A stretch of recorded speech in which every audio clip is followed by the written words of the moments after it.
zodiac sign. Put it in the chat, guys. Like really okay, with love, we gotta have a little reality check real quick. You gotta just be the best you can be, not anybody else. It's only you at the end of the day. Hey, what is up, everybody? Welcome to my Tribe Tea segment. If you do not know who I am, hi, hello. My name is Naja, aka the Voodoo Child. And this is where the tribe members, any of you guys watching, can send in your stories if you need advice or if you just want to have a good kiki. We go live on Twitch every Monday, Tuesday, and Wednesday at 11 a.m. So if you want to be in this chat over here, you got to be on Twitch, okay? But we do stream on YouTube. So shout out to all of the YouTube tribe members. Shout out to y'all. So sometimes my tribe teas have a theme, and for the holidays, for Thanksgiving, we're doing like family drama, family relationship drama, retail, or just basically working during the holidays, fast food, whichever. And what else? Oh, friendship drama as well, because I understand not everybody spends the holidays with their family. Some people adopt family and friends. So that's what we're going to get into today. We have 1, 2, 3, 4, 5 stories. Okay. So the first 5 I'm going to be reading. The first one is just family dragging for Thanksgiving. A good old family drag. Okay. Here for it. The second one is one from last week that I told you guys I was going to read, and it's called Hard to Find Good Black Female Friends. And I said last week, and girl, it's just hard to find friends, period, but we'll get into that. The third one is going to be an update to the fast food last week, and after that, a retail shenanigans story. And then we have family drama, Chronicles of a Mama's Boy. I hate his mom. Holy. That's probably going to be the title. I'm not even about to hold you. But wow. All right. I'm ready to get into it. Make sure everything is off, girl. Because you can't be buzzing and buzzing while I'm doing my do. Okay. All right. The good old family drag. Do any of these have receipts? Let me see. Any of y'all bringing receipts to the table? Are any of you guys bringing receipts to the table? No receipts? Damn, no receipts. All right. Well, sorry, y'all. No receipts this week. Hate is a strong word, right? Hate. I've seen someone in the chat say hate is a strong word. That's what I'm saying. Like, what did this bitch do to you? But we're going to find out later. We're going to find out. So the first one is pretty short, and it's called Family Dragging for Thanksgiving. So let's get into it. Girl, do you really want me to say your real name? I'm going to just say your name is G, okay? Your name is G. You are 27. They said, I've been a huge fan of you since about 2018. Ooh, thank you for still being here. I have changed so much, bruh. I was going through my old videos to like, because I used to post vlogs on my main channel, and I wanted to just like clean it up a little bit, make it look professional. So I was going through, well, not professional, girl, but put together so newer people can follow my journey a little bit easier. And yeah, I was looking through that, and I'm like, oh my gosh, like I have changed so much. So when y'all say like, oh, I've been watching you since this and I'm still here, I'm just like, girl, you saw me when I was rough. Like, thank you for staying. Thank you for staying. Even 2018, like that was a minute ago. They said that you got me through a lot of stuff personally. Well, I'm glad I could do that for you. And their big 3 are all Taurus. So Taurus sun, Taurus moon, Taurus rising. Shout out to the Taurus, but like, girl. Wow. Okay. You must be very stern in your ways, huh? You must be very stern in your ways. So I'm going to give a bit of a backstory to help out what's going on now. So in 2005, my mom and dad got a divorce. And shortly after, my dad just dipped, like full ghosted us, blocked me on MySpace, blocked me on Facebook, as it was a new thing at the time. How you gonna block the babies, bruh? And then why your little ass gotta because if me and you are the same, yeah, we're the same age. Why did you have a MySpace? Shit, why did I have a MySpace? Like, what is going on? But the fact that he knew enough to block you is wild. Shout out to Tay. Thank you so much for the follow. I appreciate you so much. But yeah, that's petty. How you gonna block the baby? It's giving the phone work 2 ways. Like, okay. Cool, Dad. So, this left my sister and I with my mom. But he took my brother? What? He took off with my brother. He was younger than me, and he was only 5 years old at the time. Wow. We had 0 contact with our brother until I was about to graduate in 2013. And I remember his mom had moved to this apartment, and just his mom. Oh, you mean like his mom? Like, I guess like she raised him, so that would be her son type shit. Like, he views her as a mom. He's been there since he was 5. That's crazy. So I remembered what his mom looked like, and I knew that they moved into this apartment, and I just drove over there alone, just asking around. Like, hey, did you know this guy? Tattoos all over, kind of loud, and ended up finding my dad. My brother was 13 at the time, and my dad just so happens to be getting married again. He was happy that my little 17-year-old me went out of my way to find his grown ass talking about the dad and trying to form a relationship with my own father and brother. It's like, sir, look, I'm gonna take a little break for a second. Sir, for one, that is not this little girl's job to come and find you. For 2, she didn't do all that to find you. She did all that to find her brother. For 3, damn, you just now marrying this lady after she done raised your kid for damn near, 7 years? Damn. That too, and you literally blocked her. How is she supposed to get in contact with you? And then, we're 90s babies, bro. Yeah, when we were in high school, we had iPhones and stuff, and like we could maneuver. But way, way back then, we had to go to like the yellow pages and shit. Like, we had to go, there was no finding nobody. Like, the internet was really new. Talk about a digital footprint. That's so messed up. That's so messed up. Oh, and shocker. Speaking of immature dads.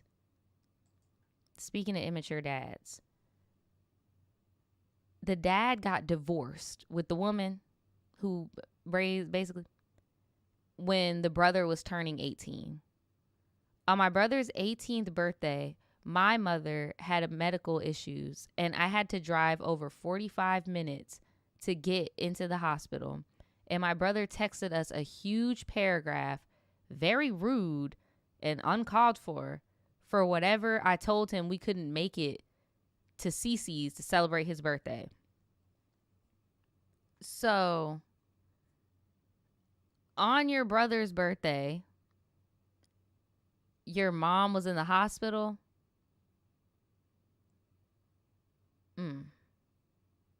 How many years apart are y'all again? Hold on, let me put the chat on the screen because I got to dissect. How many years apart are y'all?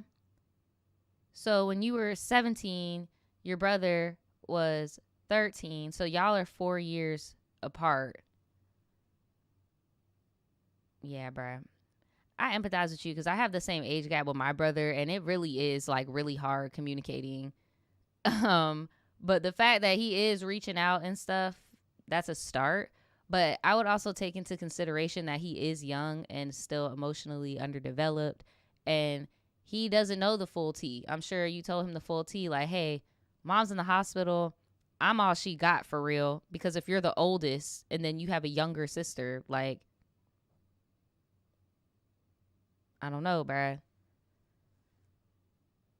He said, you need to come to CC's. Y'all couldn't order some pizza for the boy. Y'all could have ordered no pizza for him. Like, damn. This put a bad taste in my mouth, but I was like, maybe we can get past it. But then he started to act like a child and wouldn't talk to anyone or come to my apartment. I lived in the same building as my dad's and frequently made dinner for everyone and had everyone over because I love to host. It was fine until 2019 when I got married and found out I was pregnant that I realized how bad my brother smelled.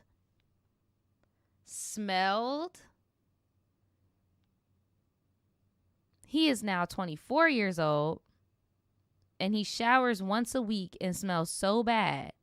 My dad can open his front door and I could smell him from the car.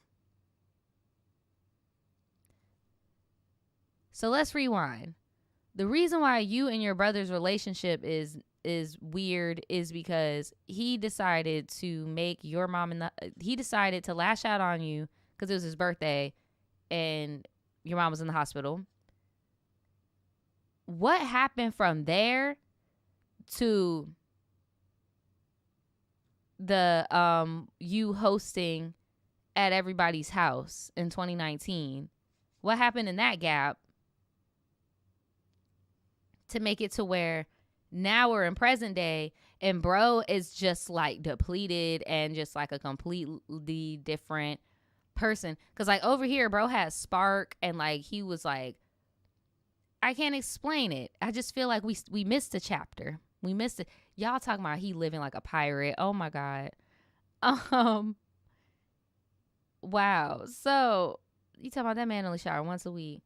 I feel like he's never had a job or even something as simple as an ID. This man don't have no state ID, nothing. And I feel like I'm the asshole for not allowing him in my car or my home around my kids because they would come back smelling like the deepest, most disgusting pit of a cat's butthole. That is wild. He is now a grown-ass man and has zero ambition. My dad still continues to allow him to act like a child, and it's so gross. I don't know. Maybe I just need to let this out, or maybe needing some advice on how to deal with this situation. I don't want to have a relationship.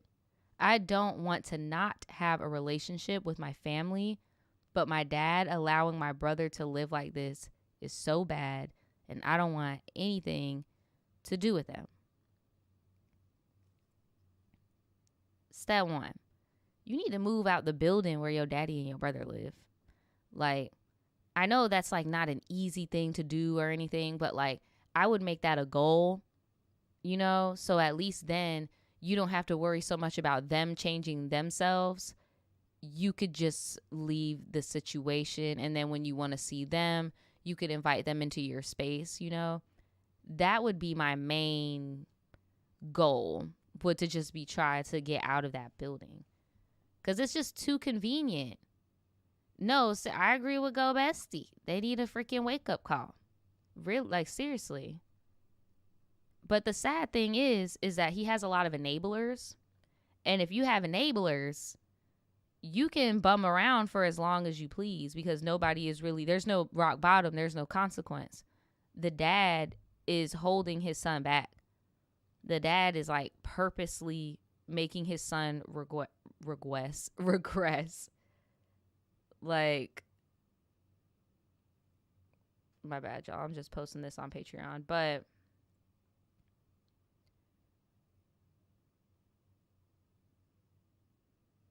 as for the smell and stuff, again, your dad is cool with that, and that's his house, and he pays the bills. And unless other people in the building are gonna complain, like there's really nothing that can be done. Again, I would just leave. Y'all say he need to soak in apple cider vinegar. He need to do something. But if he's not gonna do it for himself, he's just not gonna do it. And there's no point in stressing yourself out, in trying to make them be some other family other than the one you have. Like, because I'm looking at these pictures you sent me. You said, here's a few pics of me and the kids. You guys look so happy. It looks like you've built the family that you deserve and that you wanted as a kid.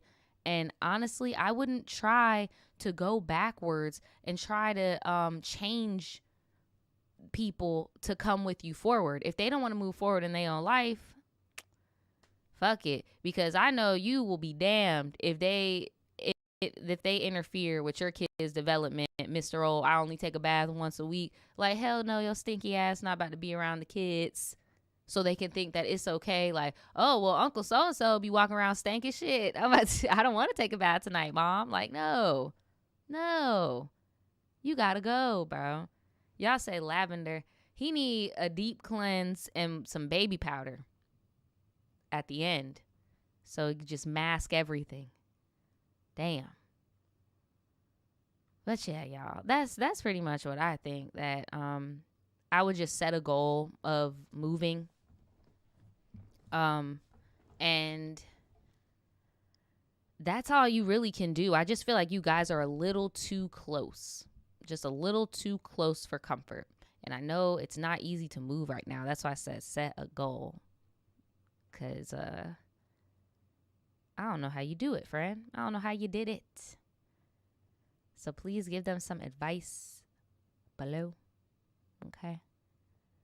I'm about to move on to the next story. This is a story from last week.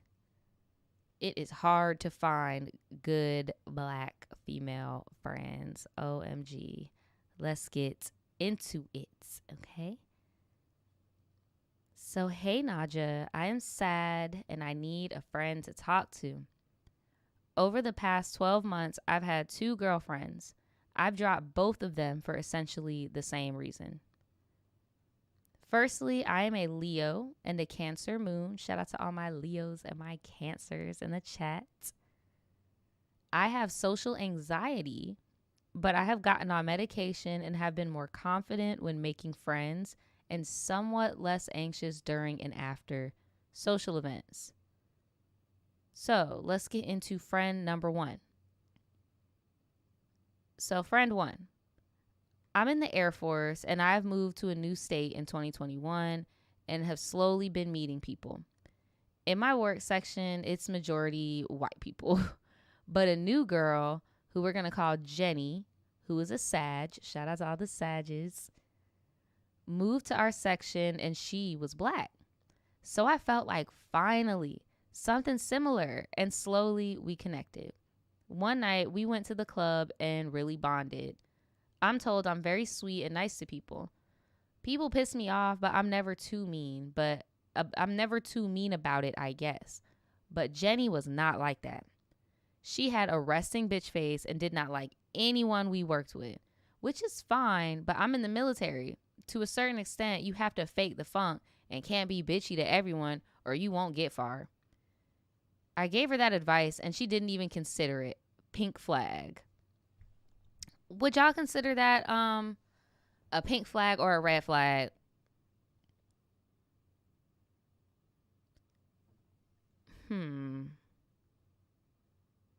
I felt that military advice.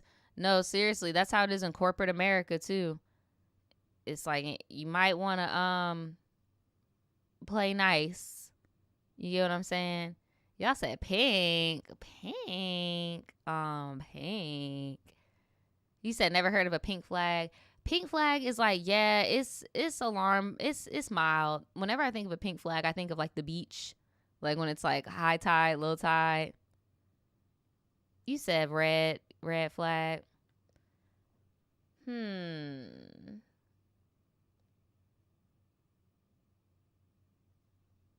It's just crazy. I would have just been, my thing, that's the only thing that's a red flag for me is whenever somebody tells me they don't like anybody and I'm the only one you do like, that doesn't make me feel special. Like, it makes me very weary because why? What happened with you and all these people? And what makes me so special? Like, for all I know, you make everybody feel this special and you just single out everybody and talk shit. Like, I don't know. But not jumping the gun, I will say this does not have to do with race. Like, a lot of people do this. Some men do this. Like, is anybody, you know how people be posting on social media talking about if somebody has no friends, that's a red flag. I personally don't agree with that. However, if you are in a if you're fraternizing type of thing, which is the military is, it's like you're fraternizing with your peers and stuff, and you like nobody, you don't get along with nobody, yeah, that's a red flag, bro. That's a red flag. In our early friendship, she started asking me for help with little things like driving her places because her car was in the shop. That was fine. Or just helping her with little stuff. That's fine. But she was a drinker and went out a lot. Why did she get why did she end up getting a DUI? Girl, that car was never in the shop. That car probably had like a little blow thingy in it. Oh my God. So the local police didn't notify our military police, so she wasn't caught. So now she has me drive her on base and things, so hopefully they don't read her military card and it pops up. Bad choices, red flag. Yeah, because now you over here covering for the girl. You're doing too much. You doing way too much. I would have just told her, like, girl, you getting a little hot. I don't know if I could, because you think she the only bitch dodging DUIs? No. In the military? No. But you the only bitch almost getting caught. Don't want to be cool with you. Like, you need to stay where you at. Oh, I started learning that she is a liar. She has debt on her credit, but no work on trying to do better. She has bad service on her phone. And I suggested for her to change it, but she brushed it off and said no. And I kept bugging her, and finally she admits that her parents pay her bill. Why lie? Just save your coin. That's fine. Anyway, she keeps asking me to help her with things, and I notice she only texts me on her convenience. So one day she texts me on my way to work at 6 a.m. saying, "Where are you at?"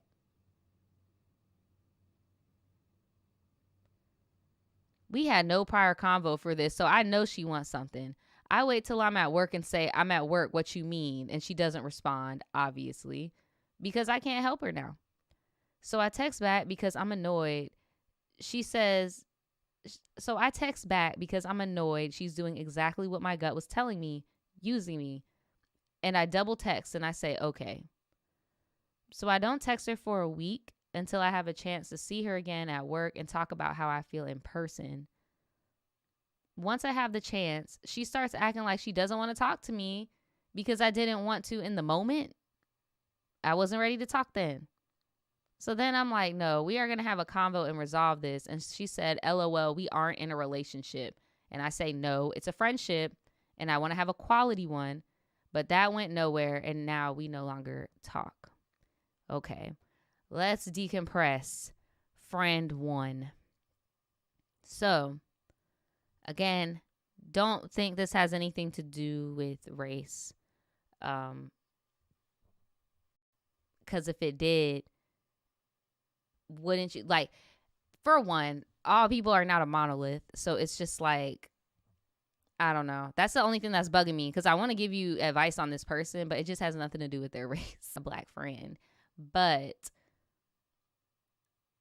the whole you didn't want to talk about it then type shit, so I'm not going to talk about it at all. Emotional immaturity, just avoidant behavior. Like, yeah. It's starting to make sense why she is not cool with anybody. Because if you never want to solve any problems and move forward, then it's never going to get solved. Because a lot of this stuff was, her just taking advantage and taking it too far. But again, just character flaws. Like, it's not really, you know. So, friend 2. We meet at work. I met her at work, and we're going to name this girl Taylor, and she is a Taurus. She was pretty, and we had good small talk, and I asked her for her number, and it went from there. She was chill and kind of eccentric / edgy, weird like me, and friendship was fun and chill until I noticed how stubborn she was. You want to try something new? No. You look cute with these on? No. I wish I could remember what it was, but I suggested her something, and she was like, no, never. Then days later, she tries it on her own accord, likes it, and I'm like, I told you that. Pink flag. Girl, okay, I'm not gonna lie. I think, and you did keep it 100 in the beginning of this and said that you had social anxiety that you're medicated for. So my rebuttal to that is usually when you get medicated for the anxiety, it just suppresses the physical symptoms so that you can go out in the world and get the job done, right? So you don't got the shakes, you're not feeling like you're gonna throw up or shit your pants, right? But also part of that is compulsive thinking and like overthinking, and I feel like you're kind of like waiting for them to fuck up, if that makes sense. Because I'm not gonna lie, I've done tons of these military stories, and them little white girls will get y'all in a lot of fucking trouble. Them little white girls be getting y'all in trouble. And those men, the man horse on the base, getting y'all in trouble. Okay? So I've seen stories where the white girls be getting DUIs and stuff like that. I've seen stories where the white girls be having little hookups and stuff on the bay. Like, it doesn't really have anything to do with it. I feel like you overanalyzing, you're kind of just compartmentalizing them and saying, well, the thing they have in common was that they were both black, and this was my only, you get what I'm saying? Because it's like, damn, pink flag, because I said something looked good on her, she said no, and then she tried it on her own and actually liked it. What's wrong with being a positive influence? I mean, it'd be one thing. It would be a pink flag. Well, actually, fuck that. It would be a red flag if you had something on and she said to you, ew, that's ugly. I would never wear that. And then the next day she got the shit on and you're like, well, damn, bitch. So did you just mean you didn't like it on me? Red flag. Like, this isn't really a red flag. If anything, for all you know, she could have been in her room like, damn, old girl was right. Like, I do look nice in this. Like, let me try this out, Yeah, like someone just said. They said, look, I'm going to tell you no because I'm insecure and I'm not going to try it in front of you. Like, that's what I'm saying. You don't know. You were probably that positive push that made her want to do it. But hey, that's just the beginning because, we never know. We never know. But so far, that's just the vibe I'm getting. I feel like you're over analyzing because that first girl, when she was like, this is a friendship, not a relationship. A friendship is a relationship. It's just not a romantic one. You get what I'm saying? But you do have to make time. You do have to communicate. You get what I'm saying? But yes, finding good friends in adulthood, period, is just hard. Like, because that finding time and communication part, yeah. So I learned that she was previously married and divorced because she cheated. I mean, that's what y'all be doing in that military job. She said, we all make mistakes. She's currently in a relationship with the man she cheated on her husband with. Ooh, that's messy.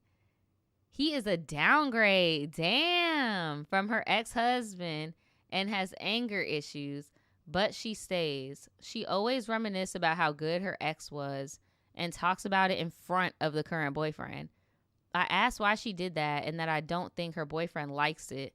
And she says she does not care about how that man feel. Red flag.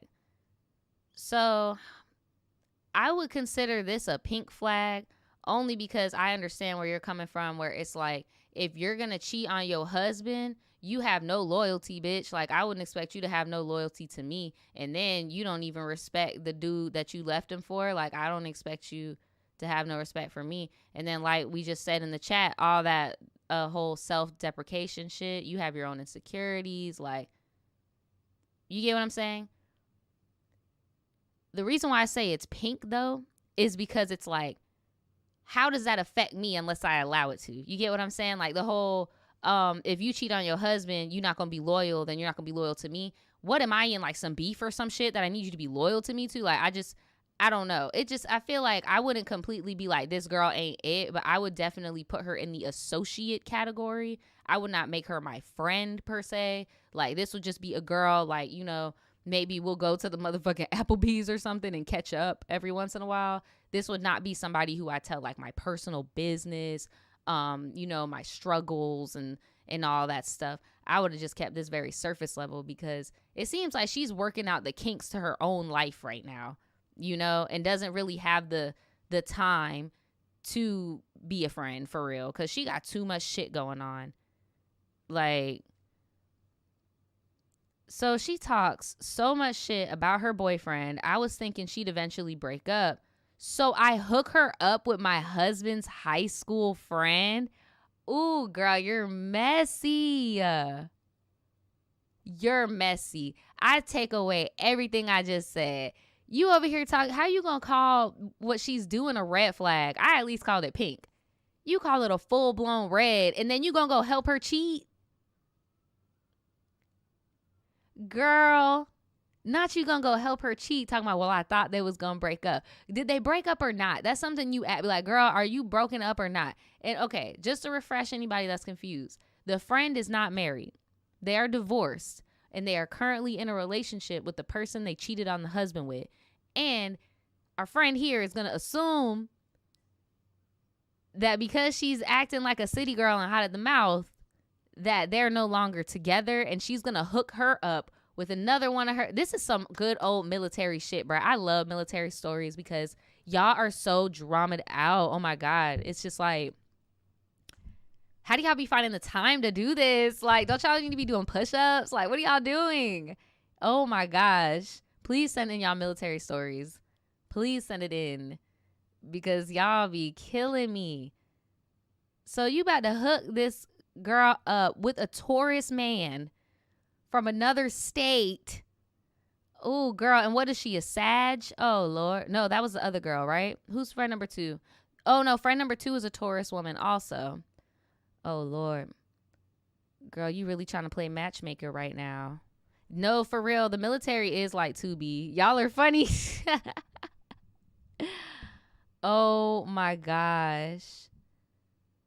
Jeez Louise. Okay. Let me get back to this. So, why did she FaceTime him when... Who? Girl, you had a typo. You said she talked so much shit about her boyfriend. I was thinking she'd eventually break up. Why did she FaceTime the boyfriend at work and being all flirty and stuff, lying? Oh, so, okay.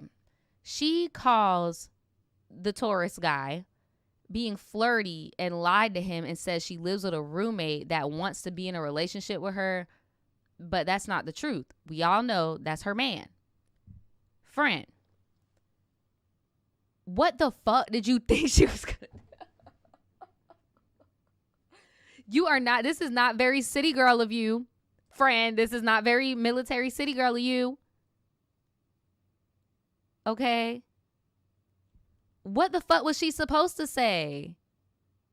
Because the fact of the matter is, you weren't real with him. You're his friend. You were supposed to give him the rundown. Did you give him the rundown and say, hey, my girl, she over here, she got, she living with her man or whatever, but they about to break up. They're about to break up. Bro, you know these military men sleazy as hell. He'll be like, oh, they're about to break up. Okay, I get what you're saying. They're about to break up. Like, girl, you over here playing dumb. Like, you don't know what's going on. Like, let's keep it a buck, friend. You knew what was going on. You knew what was going on, girl. Tell me, I thought they was gonna break up. Why did she lie and say that was her friend? And like, I mean, technically it's not a lie. They are roommates. They're not married. They are roommates. He does want to be with her because he takes up with her shit or whatever. Where's the lie? I agree with Darian. I think your issue is that you're a little bit too intertwined in their actual business and you're not focusing on how they treat you. I have friends who don't do what I do and they all do different things.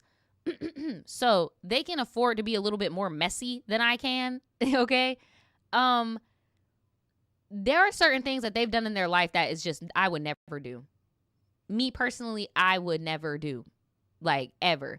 But you know what I'm not going to do? I'm not going to judge them for their decisions. I'm not going to beat them while they're down because they made a certain decision. You know, it's just if they were to ever ask me, like, hey, would you do that? I would tell them straight up, girl, no. Like, what the fuck? Now, you know, I wouldn't do that. But I would never be like, I'm trying to think of like a situation that isn't pertaining to someone I know. So it doesn't be like, girl, you was talking about my tea.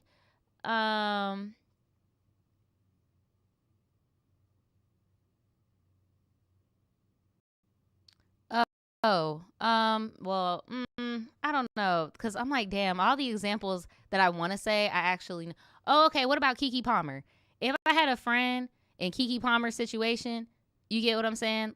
I would not be on some, wouldn't let that shit happen to me, though. I can't be her friend, because I can't let that shit rub off on me. I can't get knocked up by no broke ass boy, right? Like, that's fucked up, because at the end of the day, when I was down, Keke Palmer was there to talk to me. And, you know, on them days when the baby was still in the stomach, I was, you know, we were kicking it. And like, you know, I just feel like being a real friend is telling somebody when they're at a point where it's like, bro, you're about to ruin your life. Like, you're about to self-sabotage yourself. That's when a real friend steps in. But if it's just a decision you don't make, like, for example, I wasn't a teen mom, you know, but I would never, oh, I can't fuck with that girl because she had her kid, you know, like, I don't know. Let me know if y'all get what I'm trying to say, because I'm really not trying to have anybody think I'm talking about them. But here, now our friend here says she is recently pregnant. Congratulations. And they're only having one child. The other day, I was hormonal and I got triggered because she was stubborn and dismissed me again when I was trying to help her. Girl, it's not. What was you trying to help her with?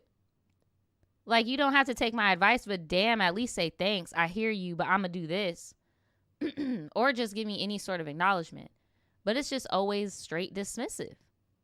And I told her, like, I'm tired of your dismissive ass attitude with everything. What is your sign again? You are a Leo. Okay, my Leo friend, my Leo sis, because I love Leos.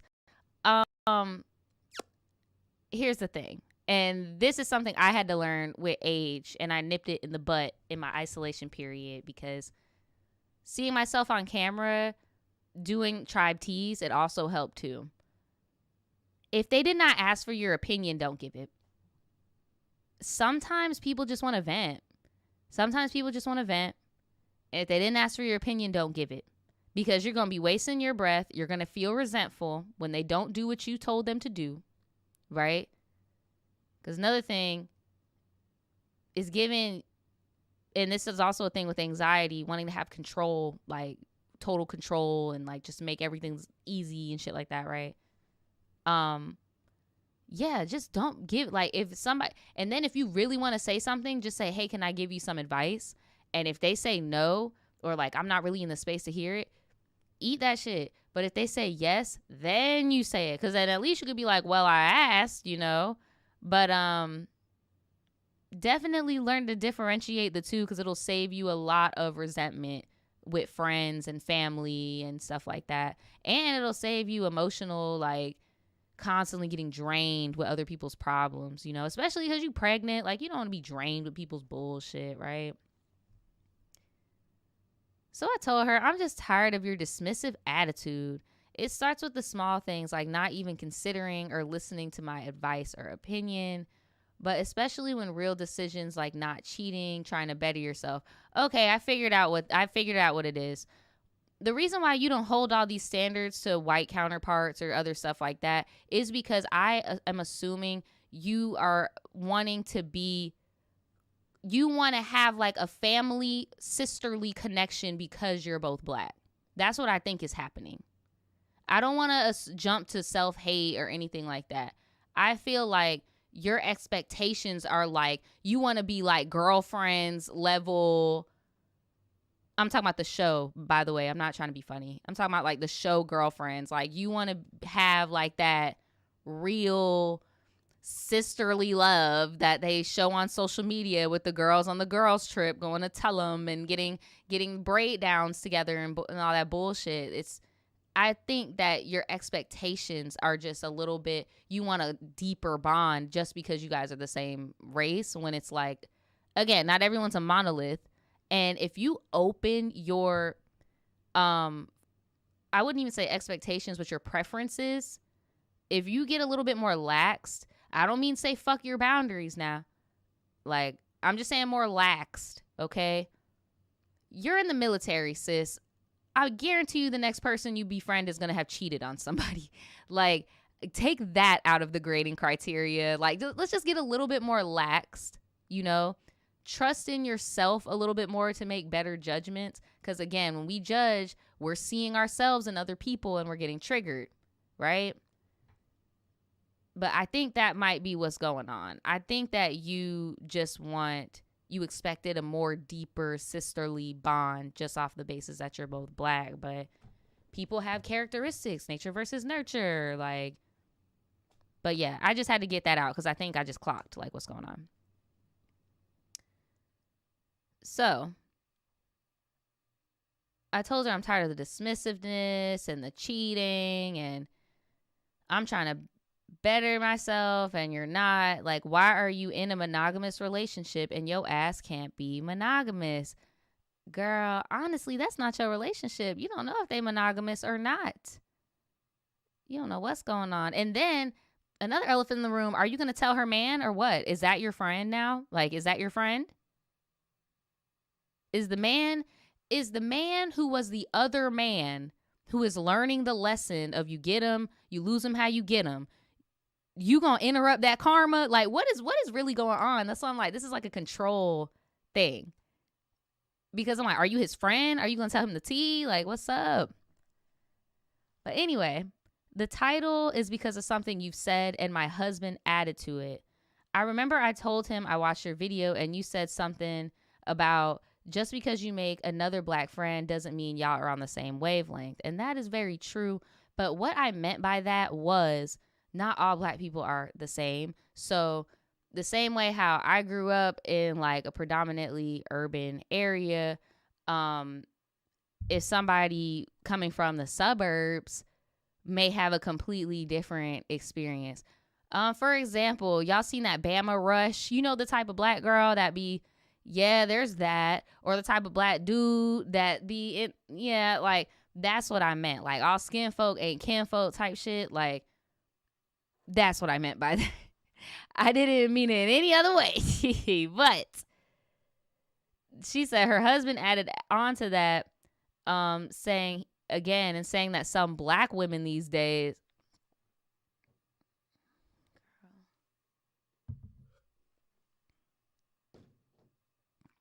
not all, but some, I should have got some more water, are following the trend of being that bad bitch girl, doing what they want and not giving a fuck.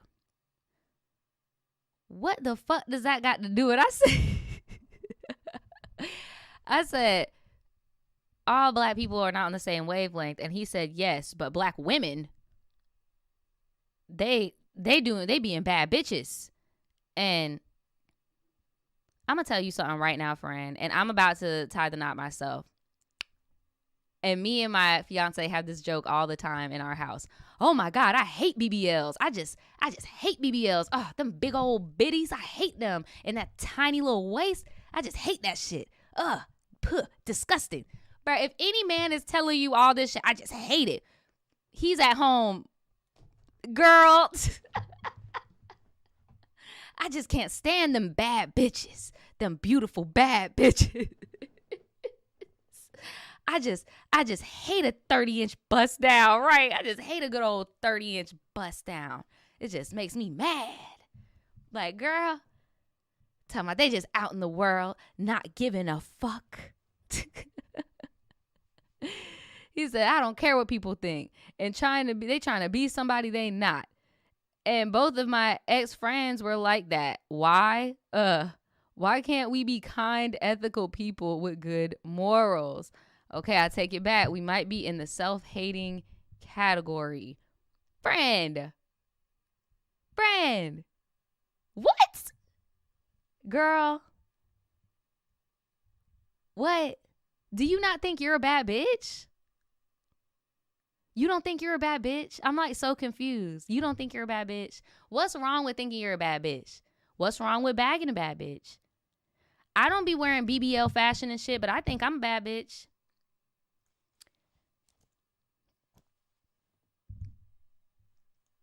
No, that time y'all sound like y'all don't like Negroes.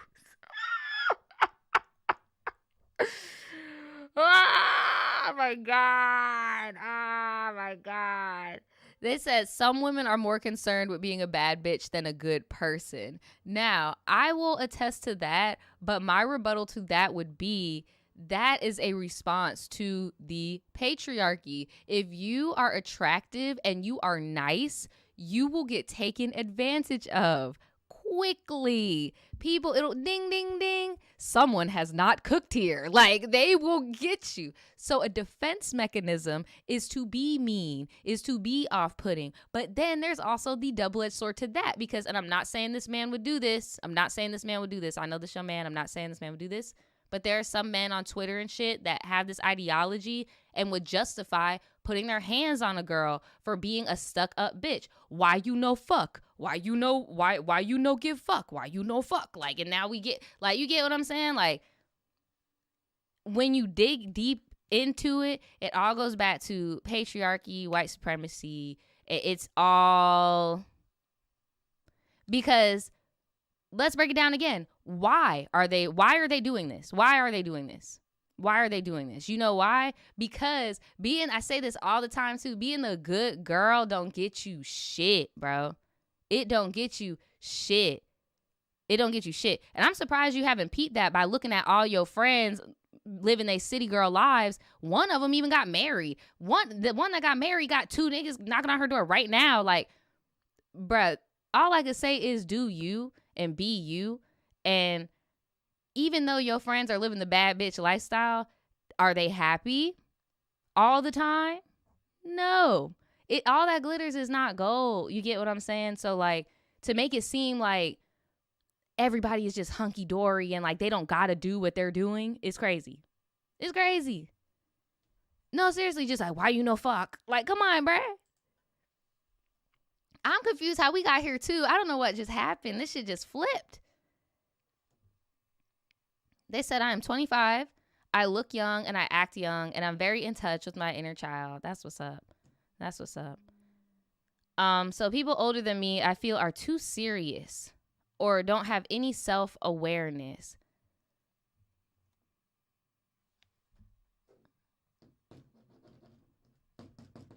How old is your man?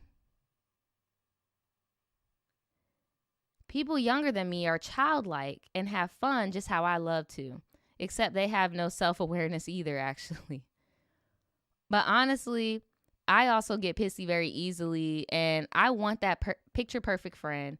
So that's what I need to work on. Anyway, thank you for reading. Thank you for your videos and being the friend, sis, and mentor that I need. Love ya. And here's a picture of me. I am white passing, but I am black. My family is just a bunch of light-skinned people. No one is white. And my husband is mixed. He is a Gemini.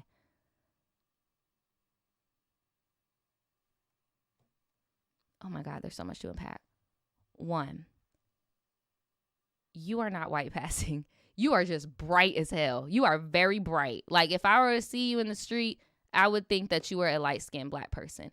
Your husband is white passing. White passing is when you do not have kinky curly hair. No, you have white phenotypes. He has green eyes, a straight hair texture. Like, you have dark features and bright skin. Again, I'm not your therapist. I'm not going to do too much and shit, but I will say there might be some identity issues going on. And with love, as a mixed race person myself, as a black mixed race person, I would take it very fucking lightly when he says something anti-black. Like, and by lightly, I mean don't take his word as Bible. Like, him being anti-black is problematic, bro. Like, him being on some, these black girls need to do this and black girls need to do that, as if Latina makeup isn't popping right now, as if like bad bitch culture isn't in all races, like white girls aren't slicking down baby hairs and getting BBLs right now, like. And he's a Gemini, and I'm marrying a Gemini, bro, and we be a kiki and, oh, I hate BBL, bro. Girl, you better watch out. You better watch out. You better watch out for him. He's funny. He's funny, bro. He's funny. But yeah, girl, this is a lot. This is a lot. This is a lot to unpack. This is a lot to unpack. This is a lot to unpack. Are you still pregnant? Are you still pregnant, or did you have your baby already? Let me know. I hope you had a healthy delivery nonetheless. And I hope that he looks like, you know, it's funny. He looks like a white version of Darius Jackson, Keke Palmer, man. Like, he is white passing to me. That man said, black women these days, boy, your mama better be a black woman or something. Like, and even if it is, I'm really side-eyeing, like, what? And then you said you grew up in a whole family full of light-skinned people too. Bruh, there's just a lot going on. And you're 25, so it's like you still have time to like unlearn certain things and like make sense of others and stuff. But yeah, this is just a lot, girl. This is a lot. But I know that you look up to me and stuff, so I'm not trying to like cook you. That's why I'm really trying to give it to you with some grace. Because I was looking back at the Tribe Tea last week. I was like, damn, I hope I didn't hurt nobody's feelings. But as for the friend stuff, because that's what you asked me, you know, I'm gonna take my own advice and not give you advice that you didn't ask for, friend. But for what you did ask me, I would start in-house and deconstruct why it's the black friends, right? I'm assuming you have other friends that are of other races. I want you to, instead of comparing the black girls amongst each other, I want you to compare how you interacted with them versus the other friends you have and do some inner work. Like, look inside the house, right? The calls come from inside the house. Because once you know you, there's nothing nobody outside can do to catch you slipping. As long as you trust you, you know who you are, and you know what you want out of the relationships you build, because you're not in the wrong for recognizing friendships are relationships. They need work, communication. Then yeah, you'd be good, bro. But I would definitely do some work. You just turned 25. This is around that time. And you even admitted you are still, you know, childlike and stuff like that. If you've been childlike and shit this whole time, I think this might be your maturing period, and you're about to come into motherhood. So just tons and tons of big changes. And now that you're coming into motherhood, you're really going to be selective of who the hell you allow around you, around your baby. So yeah, my advice to you is, now that you're a mom and you're not just like a single girl out here making friends, now that you're a mom, I would not have anybody in your life that is like a danger to your child, bro. Like, even on that associate shit, like I told you earlier, like some people, I wouldn't even be doing that shit, bro. Like, I don't know. What do y'all think? Give her some advice. Get her some advice. Get her some advice. But that's what I think is going on. I would just do some internal stuff, but now you're really going to have to be vetting people. Like, seriously. Yes, I like that advice. Someone in the chat said, learn the difference between a friend and acquaintance. And I like that Lilac said, just find yourself as an adult, you know, which is going to be tricky because you're a mom now. Like, if anything, this is going to be your internal work period. Like, I feel like friends happen, you know, and I notice when you're doing really well and you're doing the internal work, they just pop up. Like, they just pop up. Or acquaintances, like you said, people just tend to pop up. So don't give up. Don't limit yourself. Stay open-minded, child. Join some Facebook groups, right? But yeah, give them some advice in the comments. Let them know what they should do. But I got this update. I have this update from last week. You guys remember the fast food story? This is one of the people where I was like, damn, I feel like I'm being too hard on her. Like, that's why I was like, let me put the gloves back on and like chill. So this person was the fast food story where they worked with the GM who she liked and didn't know that and she was underage and did not know that he was also talking to another underage person, but it was a boy. So he was bi, which is okay. What's not okay is that you're talking to a 16-year-old boy and you're like in your 20s, like. But yeah, she did like him and stuff. So I'm just gonna read this little update since it's fresh. All right. She said, I am getting embarrassed. Don't get embarrassed, friend. It's crazy how much has changed since then. I am nearing 20 in April, and I have hardly recognized my 18-year-old self. The whole portion about my crush on the GM is just so embarrassing. Like, I was just confused as to how he was talking to a 16-year-old as if I wasn't barely 18. Man, look. You shouldn't be embarrassed. He should be freaking embarrassed. He should be embarrassed. He should look back on that point in his life and be like, what the fuck was I doing? Like, what? If not embarrassed, petrified, because that's prison. You should be in prison. I was confused on how he was talking to a 16-year-old and also me as an just turned 18-year-old. I've been working at a doggy daycare for 8 months. There you go. After changing jobs a couple times, and I'm in my second semester of college. I know that's right. Loving school, not talking to nobody because the dating world is horrible. I know, girl, you not have to tell me. I be reading y'all tribe teas. I be praying for y'all. I find it hard to find anybody attractive these days. So that BK is still in operation, but I have no idea what's going on there, and I don't want to. Fast food and customer service is so exploitative, and I'm glad I got out of there instead of investing more time into a place that does not even care when we are attacked.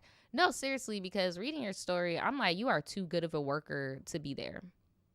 Like, you are too good of a worker. You give too many fucks about the people. You gotta go. So I'd also like to mention that I cringe at how much I was being taken advantage of and acting foolish. Again, girl, that is not your cross to bear. Like, you were not in the wrong. He was all the way. I won't beat myself about it, but I also realize how easy it's been for me to point at others and criticize their bad choices and not realize I've made so many bad ones of my own. Like I said earlier, when we do stuff like that, we're literally projecting, like, basically we are seeing our own insecurities in that person. So okay, here's an example. Say I'm insecure because I have a bob. I'm insecure, I have short hair and I got a bob. And I see another girl with a bob and I'm about to be like, girl, your bob's flat as shit, and start laughing at her, when in reality my bob's flat as shit, and I'm gonna go home and try to bump the ends some more, like, because I feel like when I was just in the mall, somebody should have called me out about how my bob was flat as shit. Like, it's one of those things where, say you're insecure about your clothes and you look at somebody else who you deem as frumpy and you say something. So we all just got to check ourselves every once in a while. Never say that it could never be you. Never say like, oh, I would never get in that situation.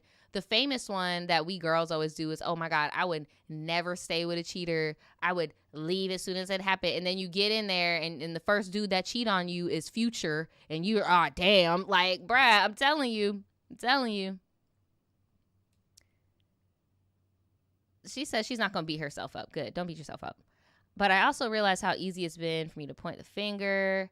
But I'm just sending this in to, sending in a tribe tea is humbling after a year and a half of growth. That's what I'm saying. Like, you should pat yourself on the back. And that's why I always tell people to send in stories that have already happened, so that you guys can digest them yourselves and like really see where you went wrong and where the other person went wrong, and like little things that you missed, or like things that you look back on that you're like, I wish I would have done it differently, but this is really how it went down.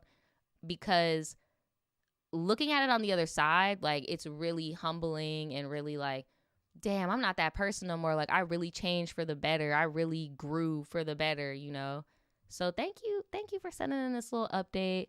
Don't be embarrassed. You were not the bad guy in that situation, friend. Like, you really were not at all. OMG. Here, let me read this one.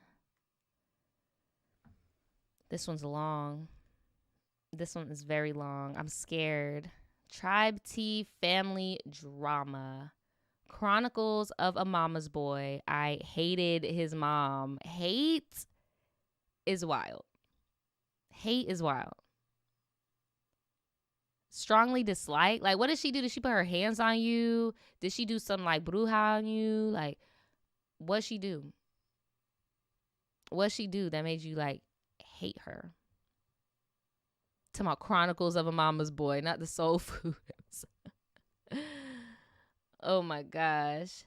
Hey, Naja.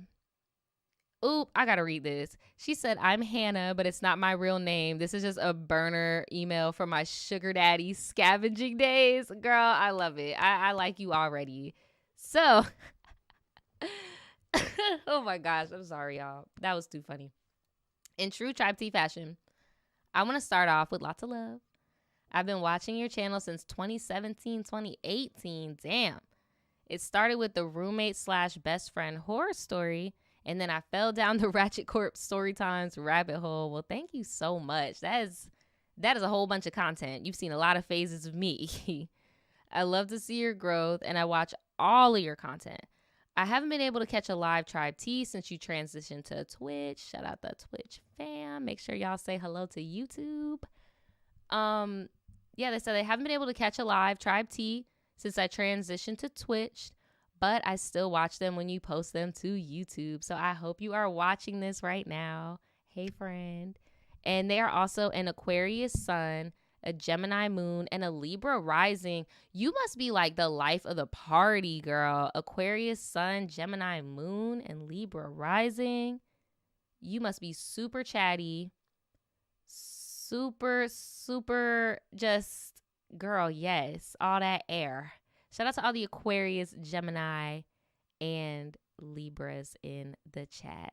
Right. She said, I'm on the burner, child. I'm on the burner. She said a total airhead. You are so funny. For context, I was not born in the U.S. Okay, I'm not going to say where she was born, but she an American. Okay. This is a story of a time I was in a relationship with a guy who we're going to call Jay, and he is a Gemini. Another Gemini male, man. Look, it's very hit or miss with y'all, apparently. So this guy had a codependent relationship with his overbearing mother. We were dating for a while prior to making it official, but the relationship only lasted a year and some change. I was 21 or 22, and Jay was 25 or 26. Damn. When this took place. No need for advice since I'm no longer in the relationship and I have learned from past mistakes. This is just more of a cautionary tale, or maybe like a am I the asshole situation. We got you, girl. Don't worry. And shout out to anybody that just got up in here. What's up, Aquarius gang? Dropping the Aquarius. You said somebody said it is with Gemini men. Still love Daniel though. No, for real. Like, I be hearing y'all horror stories about the Gemini men. I don't know if it's because I'm a Gemini, but like, we just be vibing, bro. Maybe it's because we have the same moon sign too. And then both of our rising are water signs. I don't know, but we be vibing. I don't know. He said, Naja, what's wrong with that age gap? Nothing's wrong with the age gap, I guess. I just have my own personal bias because I'm 4 years older than my like baby brother, and I couldn't see myself dating any of his little friends at all. At all. But I guess by the books, you're 21, you can buy a drink. He's 25. I mean, it's legal. It's legal. And y'all both in your 20s. But yeah, that's just my own personal thing of why I don't think a 4-year age gap is like okay, because it's like I know that when I was in middle school, my brother was in kindergarten. Like that's weird to me. Anyway, so to give context, his mom, who we're gonna call Jen, she is a Libra, by the way. Ooh, yeah, that's wild. So Aquarius and Geminis are supposed to be very compatible friends, like all of that shit, just very compatible. And Geminis and Libras are supposed to be pretty compatible. And there's usually an odd man out, right? And unfortunately, the Aquarius Gemini is just a little bit stronger than the Gemini Libra. And the Aquarius is the mama and the Gemini is the son. So we're going to have somebody set in their emotional needs as the mom. And then the fickle, flamboyant dude Gemini as the kid. That's wild. Damn. Yeah, I probably would have had to go.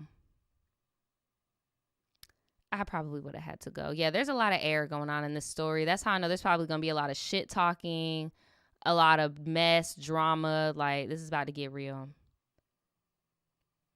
So Jay has a codependent relationship with his overbearing mother. We were dating for a while prior to making it official, but the relationship only lasted a year and some change. Damn. I was 21, he was 22. I was 21, 22, and he was 25, 26. So Jen, the Libra mom, owned a 3-bedroom house. Jay lived in his house along with his stepbrother and his stepbrother's girlfriend and their 2 kids. Damn, there's a lot of freaking characters. So the stepbrother's name's Matt. The girlfriend's name Ashley. Damn, we couldn't just call the mom Mama or something. Like, damn, there's a lot of names. So Matt and Ashley decided to move, or Ash, my bad, decided to move out and essentially left their shared house in chaos. I'm talking about stained walls, dirty carpets, clogged toilets, clogged sinks, rotten food in the fridge.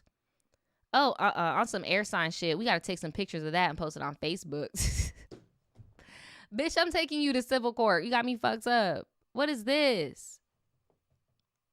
Empty alcohol bottles, weed crumbs, backwood wraps. Wow.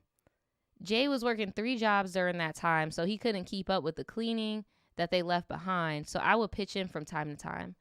After getting the house clean and organized, I eventually started spending more nights there until one day he asked me to move in with him. So during the pandemic, so basically, in short, the mom owns a 3-bedroomed house. Okay? And Jay lived in there with the mom, the brother, the girlfriend. Brother, girlfriend move. She comes in to the house and starts cleaning up. And he asks her to move in. Isn't it the mama's house? Does he have that much pull to be telling you to move in?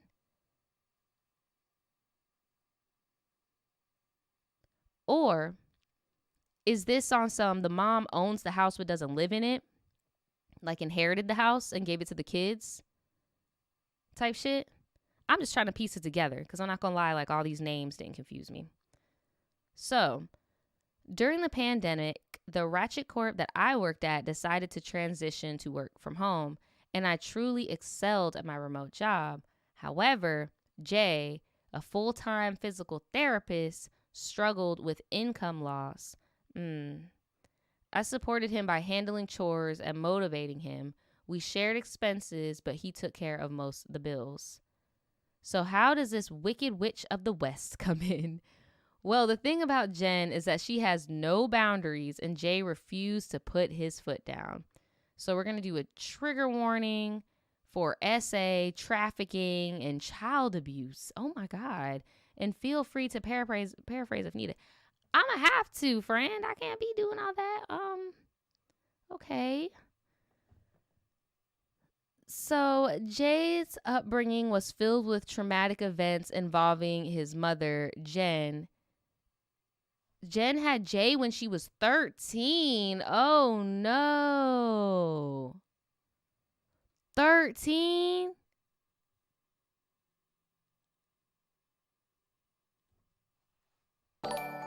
Oh wow. I'm in shock. Shout out to Mickle the Nickel for the follow. Thank you so much. I like your name. Oh, wow. Not the baby. She was a baby having the baby. She was a baby having the baby. She wasn't around as much when he was an infant or toddler. Yeah, because she had to go to school. She was a kid. The grandma, the baby. Once she was 18 is when she started being more active. Yeah, maybe because she was out of school. Jay never met his biological father, and in my opinion, I think Jen lied to him about who he was. From the stories shared with Jay, his mom, and other family members, I personally believe he was a product of family SA. Ooh, damn. And the family was trying to keep it a secret. That's just my opinion, but no judgment. I mean, that's not so much of opinion as much as it's a fact. She was 13. That child was assaulted and a child came from it. That is no opinion. That's a fact. Jay exists. Okay? If he wanted to do an ancestry DNA right now, the dad would get arrested regardless if he's an adult or not, because the birth certificate shows that he was born in this year when the mom was this years old. I'm surprised they even got a birth certificate. Like, what? And that too, just for the confusion, like, why didn't the grandma just raise the baby like it was her kid? For the confusion, like, so he knew his whole life that little girl was his mom? That's traumatic as fuck. And no wonder they're so bonded. Like, this is some Lifetime shit. I don't know, man. Look. Apparently, she struggled as a teen mom.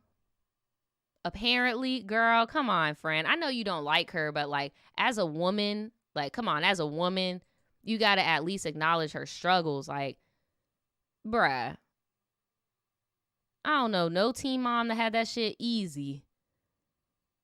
Except for somebody with a rich person, but then again, they still got assaulted. Like, she involved Jay in very dangerous circumstances when he was a child. They had gotten kidnapped by one of her boyfriends when he was about 7 or 8, and the boyfriend would just like beat on him when she was out working. One time, the dude almost drowned him in the bathtub. Oh my God. Other circumstances include Jay being physically punished by Jen's past boyfriends with her permission, or Jen locking him in the room so that she can go be with her boyfriends. Of course, my heart broke when he shared these things with me, and I really tried not to let the past hinder my view of his mother. At the end of the day, he's made terms with the past and with his mom, and they moved on. So I didn't really have anything against her or try to be biased. I was wide open to accepting her for who she was. And at the time of this story, she was also in a better place now. She was married, a good job, and she just seemed happier overall with her life. Here's my thing. I don't think he was over it. I know somebody who does stuff like this in their relationship.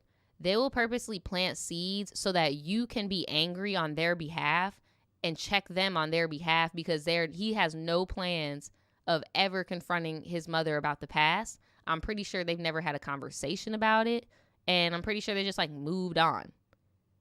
He wants you to be the mouthpiece and put his mama in check. Because if it doesn't matter, why is it being brought up? The only time it should be brought up is like if y'all were in a serious relationship and now you're like, oh, I want to have kids and stuff. That's when he would be like, oh, okay, well, I need to tell you something. My mom had me at 13. She did all of this stuff. And I think you should know that before we start a family and you join my family, right? But or while you're getting to know his family, if the mom pulled you aside herself and was like, hey, I just want you to know that me and Jay did not have a good relationship in the past, but we're here now, and I just want to be transparent with you, you know, there is no reason you should have known that tea so early. Let me know if I'm tripping. I really feel like he planted a seed so that you would be his mouthpiece because he doesn't have the balls to stand up to his mom because he doesn't want to hurt her feelings. So let's get into the issues. Oop, I dropped my phone, girl. Okay, it's okay. So the issues began when I noticed that he would always go to her for any and everything, and I mean everything, no matter how big or small. He would also share conversations he and I had with her because he would want to know her opinion, and this made me uncomfortable because I didn't know how close they were until we lived together. I also wasn't as close to my parents, and I took in consideration that maybe this is just how some parent-child relationships function. But the issue worsened with her frequent unannounced visits, disrupting conversations or intimate moments. Like, we would be in the middle of hooking up, and this bitch was just gonna barge in the house yelling his name. Bitch, you got a key to the house? Oh, that's her house. This is a pickle. Despite expressing my discomfort to Jay, he dismisses it all, insisting it was just how she is, and that's just how people in the South are. Oh, that is not how people in the South are. That is not how people in the South are. I forgot. Our girl says she is not from America. That is not how people in the South are. That's how people in the South, maybe like 60 years ago, used to have like open door policies and shit. Some places still do down here, and it's because we have guns and we'll shoot you if you get on our property. But it is not normal for someone to just barge in your house. Like, but she owns that house, so she has a key, so she can kind of come and go as she pleases, right? However, on some squatters' rights shit, if you get a lock and you put it on the door that y'all be in and shit, she can't come in there and you can call the police on her ass. Like, T. So, he talking about this is how she is. Another incident occurred during a debate about religion when we visited her. She brought up the reason America has an issue with law and order is because we don't have God in schools and homes. Girl, the Pledge of Allegiance. In God we trust on our money. I feel like America has had Christianity shoved down its throat for a long time. I don't know what you're talking about. We're having books banned again. What are you talking about? I guarantee you not all Americans are like this, girl. This that hick hillbilly shit. I don't know what the fuck going on. So naturally, I argued against the idea, despite mentioning my upbringing, where all the elementary and high schools are some form of Christian denomination. There's a church on every block, and yet the crime rate is extremely high. She would not budge. I mentioned the First Amendment and cited legal cases, and yeah, bro, they don't know. I'm telling you, people who are not from this country know way more about this country's history than people that were born and raised here. Like, my girl over here bringing up the First Amendment, bringing up court cases, Engel versus Vitale, and like, girl, she going in. She said, questioning the fairness on non-Christian studies, and she just remained closed-minded. This encounter revealed her to me as a holier-than-thou newborn Christian, leaving a bad taste in my mouth and making future serious discussions challenging. FYI, for context, I don't have any issues with Christians or Christianity. I myself am not a Christian, but my perspective was not coming from an anti-Christian POV. I just wanted to be clear. Girl, we get you, girl. Don't worry. So I kept my distance from the mom, only engaging with her when necessary. When she appeared at the house, I either stayed in my room or left the house entirely. I would limit interactions with her at their family gatherings, or I would just not go at all. So here's my thing, Miss Libra. You need to talk to the mama. This is the fucked up thing. That's not his house. That's the mom's house. And I know from her perspective, she's viewing you as somebody who's just like laid up under her son, scurrying around in the rooms when she's there, ignoring her at events. And again, y'all haven't even been together for that long. Y'all were only together for a year. I can see her perspective of being like, bruh, who is this girl, right? Now, you did talk to your man, and he should have been communicated to his mom, right? But as soon as you saw that wasn't happening, I would have went right to the source.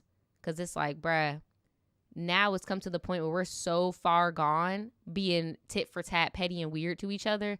We don't even know where this shit started, you know? But hey, that's just me.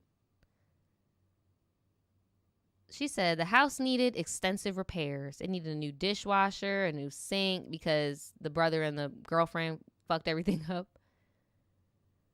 It needed plumbing, electric issues, all types of stuff. Despite promises to fix these problems, nothing happened. Girl, what's wrong? What was wrong with your house? Like, why did you even move into this shit? I feel like y'all probably would have been able to actually have, like, to court each other and, like, see if y'all actually liked each other. Because I feel like this is just sleepover time. Like, let's have a sleepover and smash and just hope that your mom doesn't bust in the house. Like, what was up with your house at the time? Every time about this house, I would even find professionals and send their information over to her, and she would just leave me on red. Ooh. When I raised issues beyond DIY fixes in person, she suggested that we should pay for renovations ourselves instead of paying rent. Jay's dumbass actually considered it, but I insisted that we shouldn't. I was not going to invest in a house that was not mine, only for his mom to profit significantly. And you are very smart, because that does not sound like a good deal at all. If you're wondering, no, she did not plan on giving us a cut or giving us the house if we did it. She actually just chuckled at the idea, rebuting with, well, y'all would get to live here for free. That's not free. 1. 2, so she's not even gonna give the house to the boys?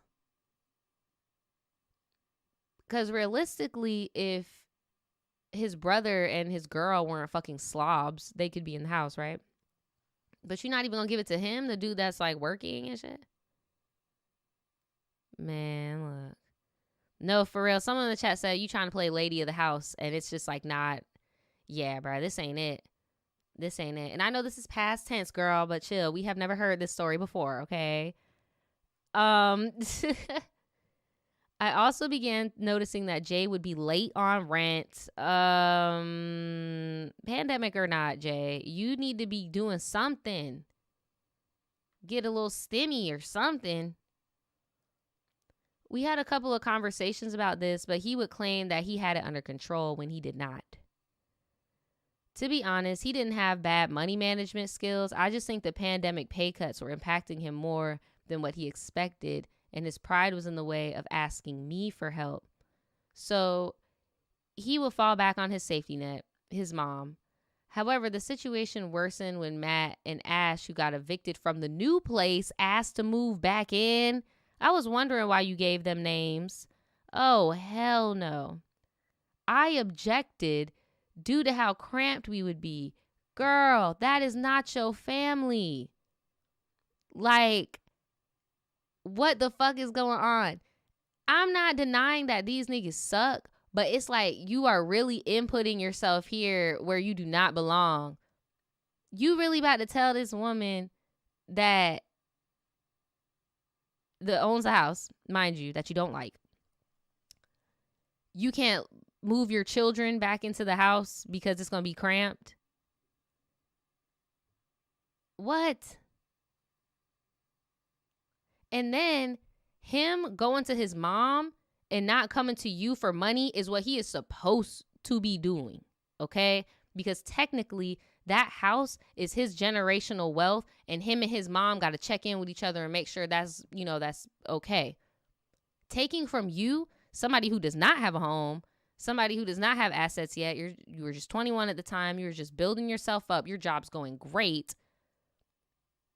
He would look shitty if he took money from you. Y'all don't have kids. You're not on a lease. Like you said, you're not building your credit with paying rent here because like there is no W with this property, right? This is wild. This is wild. So, despite my concerns, Jay was still hesitant, and then Jen, finding it amusing, would just call and be like, so what do you think about them moving in? Like, well, it is y'all house. Like, y'all live there. You don't have to say yes. Girl, she know that's not your house. She's trying to taunt you to bait you to say like, oh, well, yeah, this is my house. And so she could be like, no, it's my house, bitch. Like on some Aquarius shit. She's trying to bait you. So I will admit, although I felt bad and guilty for saying no because there were children involved, that's the main thing. I'm like, bro, you're wilding. Like you are a singular person. You about to have these babies on the street. She said, I stood my ground. No meant no, but to no avail. Later that day, I overheard her scolding Jay, saying, you may not be blood brothers, but he is still family? That's not your real brother?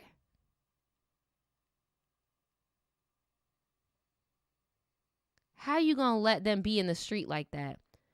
What would the family think about you?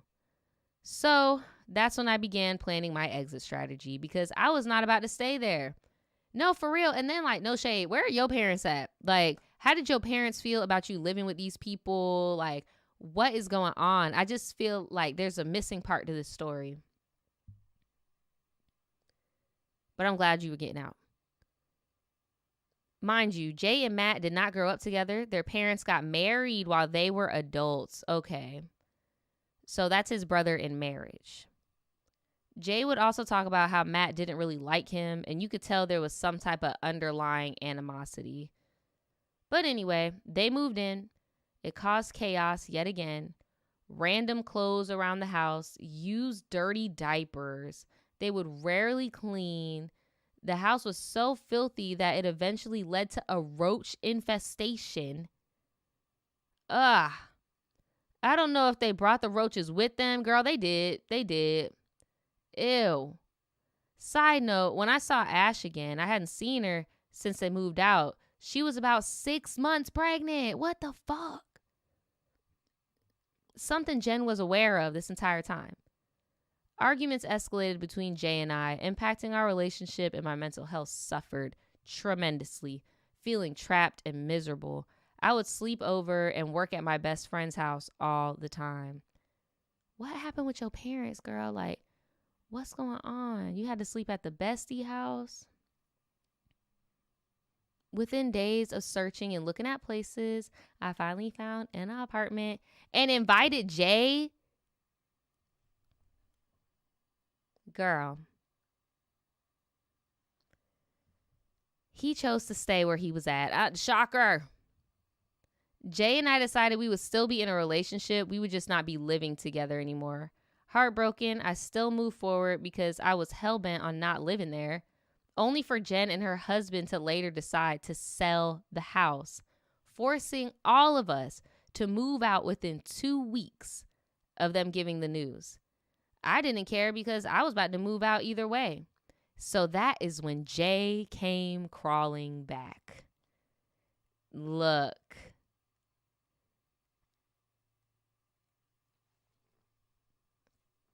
I don't know, y'all.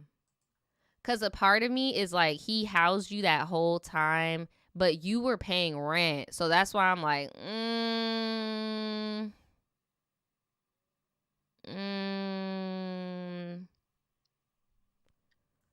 He asked if the option for us to move out together was still on the table. And luckily for him, I didn't sign the lease. So we found another lease. Girl, we had a thorough conversation about our relationship. I gave clear boundaries, such as Jen not being allowed over, and how we should handle money moving forward. On one of the final days, I awoke to the sound of music, the scent of weed, and the shuffling of furniture. I discovered it was just Matt and his friends moving out their things. Locking my door, I reassumed packing some of my stuff and headphones in, then noticed the door handle moving as if someone was trying to enter. It was no other than Jen, banging on the door, yelling Jay's name, knowing damn well Jay was at work. She had to know, for one, his car was not outside, and two, she knew his work schedule. So yeah, she playing that nice nasty shit. She knows that you was in the room by yourself, and she wants to really yell at you, but it is what it is. Growing irritated, I ignored her and decided to shower and wash my hair with music blasting too, hoping she would get a clue and leave. But she persisted. Eventually, I opened the door, and she, accompanied by her husband, asked if they could inspect the room to discuss needed renovations, which seems suspicious to me because wouldn't it have been better to do that when the house was vacant? Girl, I would have said no. I would have said, let me finish packing my things and then you can, because you're not about to steal from me, bitch. Like, what the fuck? And then technically that's your landlord. Like, you can't just, let me shut up. So I felt disrespected and played. Her move was invasive. They didn't really give me a chance to respond as they barged in before I even got a word out. On top of that, I was still upset at the fact that all of a sudden she had money for renovations, when this entire time she kept saying she didn't. Child, anyways, I just went into the closet, continued packing my stuff, urging myself not to react. After they were done, I noticed that Jen stayed back. She seemed like she was pretending to still look around. I just kept ignoring her until I felt her tap on my shoulder, saying she wants to talk. Good old air sign communication. She started off with some meaningless small talk, and I just gave her dry responses. I guess she got the hint because she began confronting me, asking me what my issue with her is, why can't we get along like Ash and her do, the other dirty baby mom that be leaving Pampers in the fucking hallway, and expressing her desire to be in both Jay and my life, especially our conversation. No, she wants to be in me and Jay's life, especially if we were to get married and have children, and how to not take her decision of selling the house personally. Well, I am going to sell it personally because you just sold the house that my children could have been running around in. So yeah, so much for thinking about the future, bitch. And fuck that. You just sold the home that Ash's kids were just running around in. You don't even care to keep up with the home. Looking back, I'm convinced Jay must have said something about our conversation, especially how she... Nope, that's not true. I don't think Jay had to say anything. Okay, I love y'all Libras. With love, y'all are not that good at hiding when you have beef. You're really, really not. What you do is you hold that shit in, and then randomly, when you're tired of having a puss face, then you say something, right? That girl knew, that lady, excuse me, she acting like a little girl. The Aquarius mama, she knew you were uncomfortable. All that little tit for tat shady shit. He didn't have to tell her shit. She knows as a grown-ass woman barging into the fucking... She knows what the fuck her sons are doing in the room and shit. She's not dumb. Like, he ain't say nothing. That was all her. That was all her. Like, what? You said she's an Aquarius, the mom's a Libra. Hold on. Nah, I'm about to get this right. Who is who? I know that the person that sent this in is a triple air. Yeah, she's an Aquarius sun and a Libra rising. So she probably gave off the persona that she was going to be similar to his mom. And it's just like, nah, I'm giving full Aquarius, bro. Like, but yeah, on some air sign shit, the mama knew. The mama knew there was beef there, bro. The mama knew there was beef there, bro. Like, she's just playing dumb. So Jay and I broke up a few months after moving. The love faded. My respect for him diminished. And let's be real, y'all don't have a common enemy anymore. So that's boring. We tried, but it didn't work. If you and the tribe want to hear about the breakup story, I'm open to sharing. Nonetheless, I sometimes regret not clapping back at his mother that day. I'm naturally non-confrontational, but I've been working on changing that. No, I'm glad you didn't, because it just makes her look even stupider, honestly. That was just a whole lot of... So, Naja and Tribe, what do you guys make of this? Was I in the wrong to feel the way towards her? And what advice would you guys have for the young girlies going through a monster-in-law situation? Anyway, much love and thank you for reading. Moral of the story, stand up for yourself and stay away from mama's boys. Okay, so were you in the wrong to feel that way? Like I said, I feel like it was just a buildup of a lot of things. Like, I feel like it was just a buildup over time of annoyance and nobody talking about it when it was relevant. So the most I could say you were in the wrong for was trying to run a house that you didn't own, but in the same breath, you were paying rent for the room you were in. So yeah, my advice to any younger people in this situation is don't jump to live with a boy when you're 18, 19, 20, 21. Like, don't do it, bro. Try to at least get your own spot, a spot with family. Like, maybe you got some girl cousins or something like that, you know, like, go see the boy. Don't sleep with the boy type shit. Like, go and see him, come home and go to bed type shit. And then about the mama's boy shit, yeah, that goes for any age. If you see that man cannot get off the tit, it's kind of like redundant, because that man's gonna be taking care of the number one woman in his life, which is his mom, and you're gonna be neglected, and you're most likely gonna turn into the enemy at some point. He's probably gonna gossip to his mama about you at some point. Like, yeah. I agree too with Darian. I feel like he's a backhanded mama's boy, because I also feel like he has some animosity against his mom and doesn't want to unpack it. That's why I said y'all used to have a common enemy, even though he may not view it that way. Yeah, bro. Yeah, bro. Look, always send stuff in, and it's always in the chat. Like you, girl. So she said, hey, Naja, I thought I had seen the last of creepy coworkers in my day, but here we are. In this story, I just want to ask you and the tribe, am I the a-hole, right? Y'all know we love those. So I moved towns and work at a family-owned store/deli. I am the deli manager, and this was probably my third day in that rat hole, and then a guy named Paul shows up. Paul is an older white man in his late 40s, and he showed up to his first day of work with a baggy shirt, saggy pants, and his hat to the side. So he had his pants on the ground. I'm over here thinking you about to say he came up in their soil or something. You talking about this man had his pants on the ground, hat turned sideways? I'm probably aging the hell out of myself right now. Please tell me someone in the ether knows about pants on the ground. Oh my gosh. Pants on the ground? Looking like a fool with your pants on the ground. She said, now, I'm not one to judge somebody off of appearances. He did come in with a smile and ready to work, but we do have a dress code here, and I told him about it. So he borrowed a belt from someone and just tucked his shirt in, and he put on his apron and was ready to go. Now, once I started to work with Paul, his odd behavior started to show, and I couldn't tell if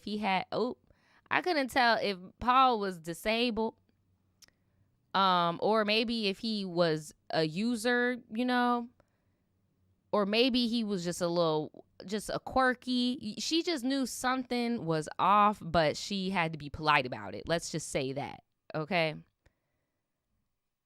So we have two coworkers who are actually autistic and have a nonverbal autistic son together. So I'm pretty keen on picking up on those type of disabilities and, you know, how to work with people who have autism and talk with them.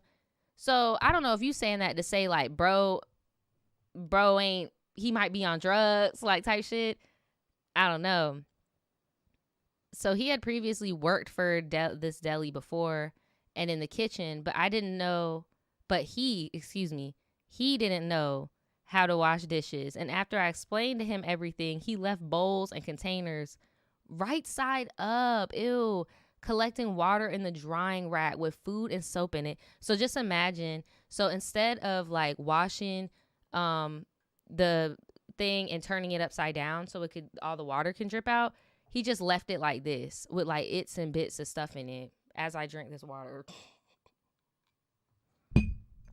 Oh, sorry about that. Shout out to anybody that just got here in the chat. What's up, Koku? What's up? What's up? What's up? But yeah, that is dirty as fuck. That's definitely dirty as fuck. Like, when I used to work in the restaurant industry, because thank God, I always say this, God bless people who work fast food, and thank God I never had to. But I have worked in the restaurant industry as a server, as a hostess, hookah girl, all that bullshit. I've done it all. When it comes to being a server, hostess, or whatever. The only thing I haven't done was step foot in no strip club, child. I've been in a club, but not a strip club, okay? But yeah. If you peep that people don't do certain things in back of house, you know they house dirty, bro. Like, if somebody constantly got to check on you to be like, hey, make sure you put the dishes away on your shift. Like, I will never forget one time when I worked in an Indian restaurant, and I served there the longest. When I worked there, the people in the back would drink beer, and the owner would drink beer with them sometimes. So it was like boundaries were blurred, and sometimes they would the head of the kitchen would get so drunk that he wouldn't put certain stuff away. And like, you know, those little clear containers, if you work back a house, that they like put stuff in for easy use, you're supposed to clean those out at the end of every shift. Like, low-key, there was this debate about who really cleans up morning shift or night shift. As somebody who works night shift, like the majority of the time to get the most money type shit, except for working buffets. If you work buffets, you get the most money because you don't even got to do shit. Sorry, I'm rambling all over the place. But night shift cleans up. So when I'm seeing you, I think night shift's responsible for cleaning up, making sure the floors are mopped, the bathrooms are clean, stuff like that. So I'm seeing you drunk, you not cleaning shit. Like, I already know your house be messy as fuck because I know you go home and then get drunk. And then, like, there would be times where he would have to clean the bathroom. And before we would clock out, sometimes, we want to go check, make sure the bathroom's good. No, that shit would be dirty. And then we would tell the boss, he would get snapped on. Like, bruh, if you work back at house, you cannot be soiled, dirty, because there goes your whole restaurant. Now you got the news at your restaurant talking about roaches and rats and doo-doo stains. Like, child, that shit nasty. What the real problem is, because y'all was like, house probably dirty. You know what? Let me check myself, because a lot of those men had stay-at-home wives or girlfriends or whatever, and they would make all the money and then, come back or whatever. They house probably isn't dirty, but they ass just don't know how to take care of themselves type shit. Like, I feel like that may have been going on, because they definitely would always be like, I got a wife at home, I got like 3 kids, I can't lose my job because I'm drunk. And it's like, well, stop drinking. But then in the same breath, it's like, damn, you supporting all these kids. Have you ever had that moment where you working a job with somebody older and you're like, damn, you taking care of 3 kids with this check, bruh? Shit. How are you doing this? What the fuck? But yeah, bruh, back of house gotta be clean. Just nod your ramble. Sorry about that. But it gotta be clean. And you could tell how somebody living, how they treat the back of house. Because technically that's your kitchen. You over here got it collecting water and bits and stuff.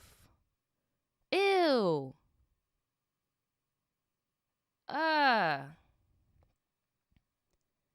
Another weird thing that didn't make sense to me was we have a simple station of dips and jellies and salsa. For the dips, we use crackers, salsa. For the dips, we use crackers. The salsa gets chips. And the jellies and jams get a toasted bread. So I have him here setting up the sample station, and I told him where to put the chips and crackers, and I was still toasting the bread, so I pull it out when it's done. He comes back and says he's finished. I look confused by what he meant. He had set all the samples out with only chips. So me being a manager and trying to be understanding, I said, hey, Paul, can you come over here and look at what's missing? He says, well, the crackers. Then I said, well, also the toasted bread was supposed to go with these items. He was like, oh, yeah, I know. So puzzled, I just told him, look, we'll bring it back and fix it so you can see what it's supposed to look like. Tribe, would you eat strawberry jelly with salty chips? Not me. So he tried to put like the Tostito chips. Oh, he tripping.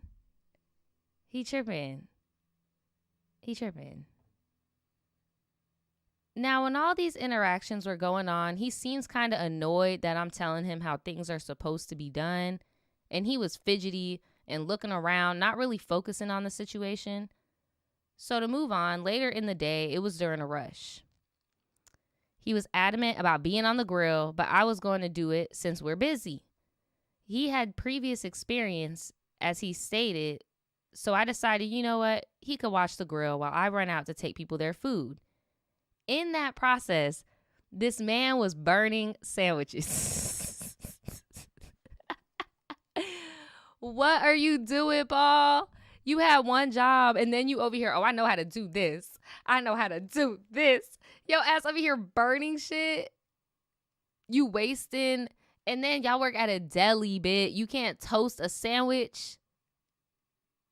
Paul lied on his resume. He lied. That's what I'm saying. I thought he used to work here. Somebody lying. Somebody is lying.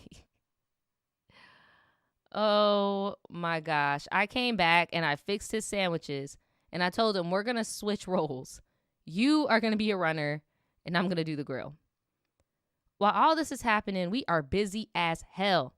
And he just talking and rambling, mumbling stuff under his breath.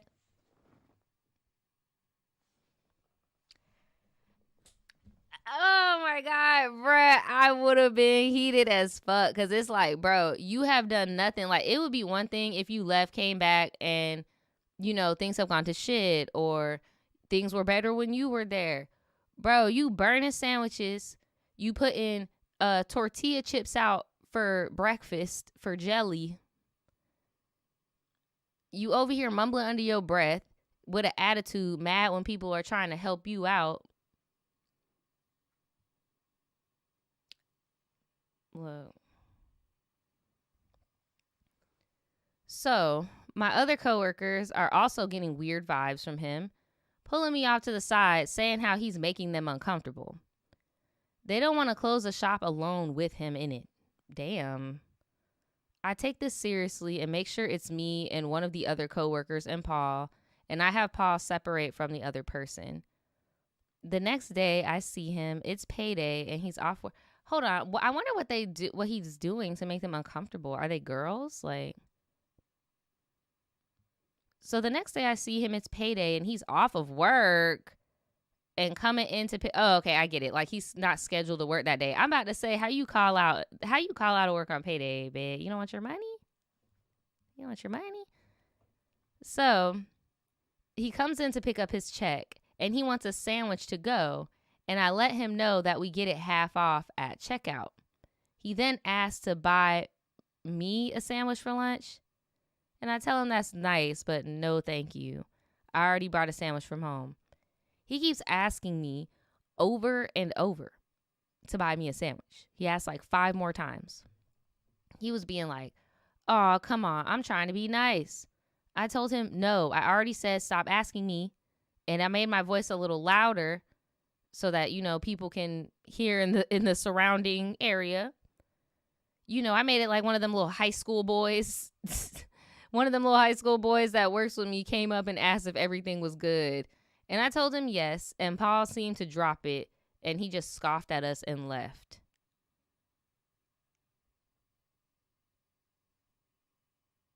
Man, look. See, and I in the chat was like, I'd give a sandwich. I'd give this sandwich to my baby for lunch. No, for real. Like, but all jokes aside, men like that, like pushy, persistent ones, if you would have taken the sandwich, they view that as like you accepting advances in a way. He ain't all the way there. Because isn't this a manager too? Like, bro, you're barking up the wrong tree. Like, what? What? He talking about, at this point, he's making everyone feel uncomfortable. Everybody has similar experiences with him. Either he's coming up and mumbling random stuff, or just standing there staring at them, or being combative and saying he knows things already when the coworkers are just trying to help him. How is he still able to work here if he's not doing his job? That's what I'm saying. Who is the boss? I know you guys said that the boss is neurodivergent. Maybe they're not on site to see him acting this way. Like, you need to hit them up, shoot him a text and be like, yo, Buddy Boy is creating a hostile work environment. Like, come on now.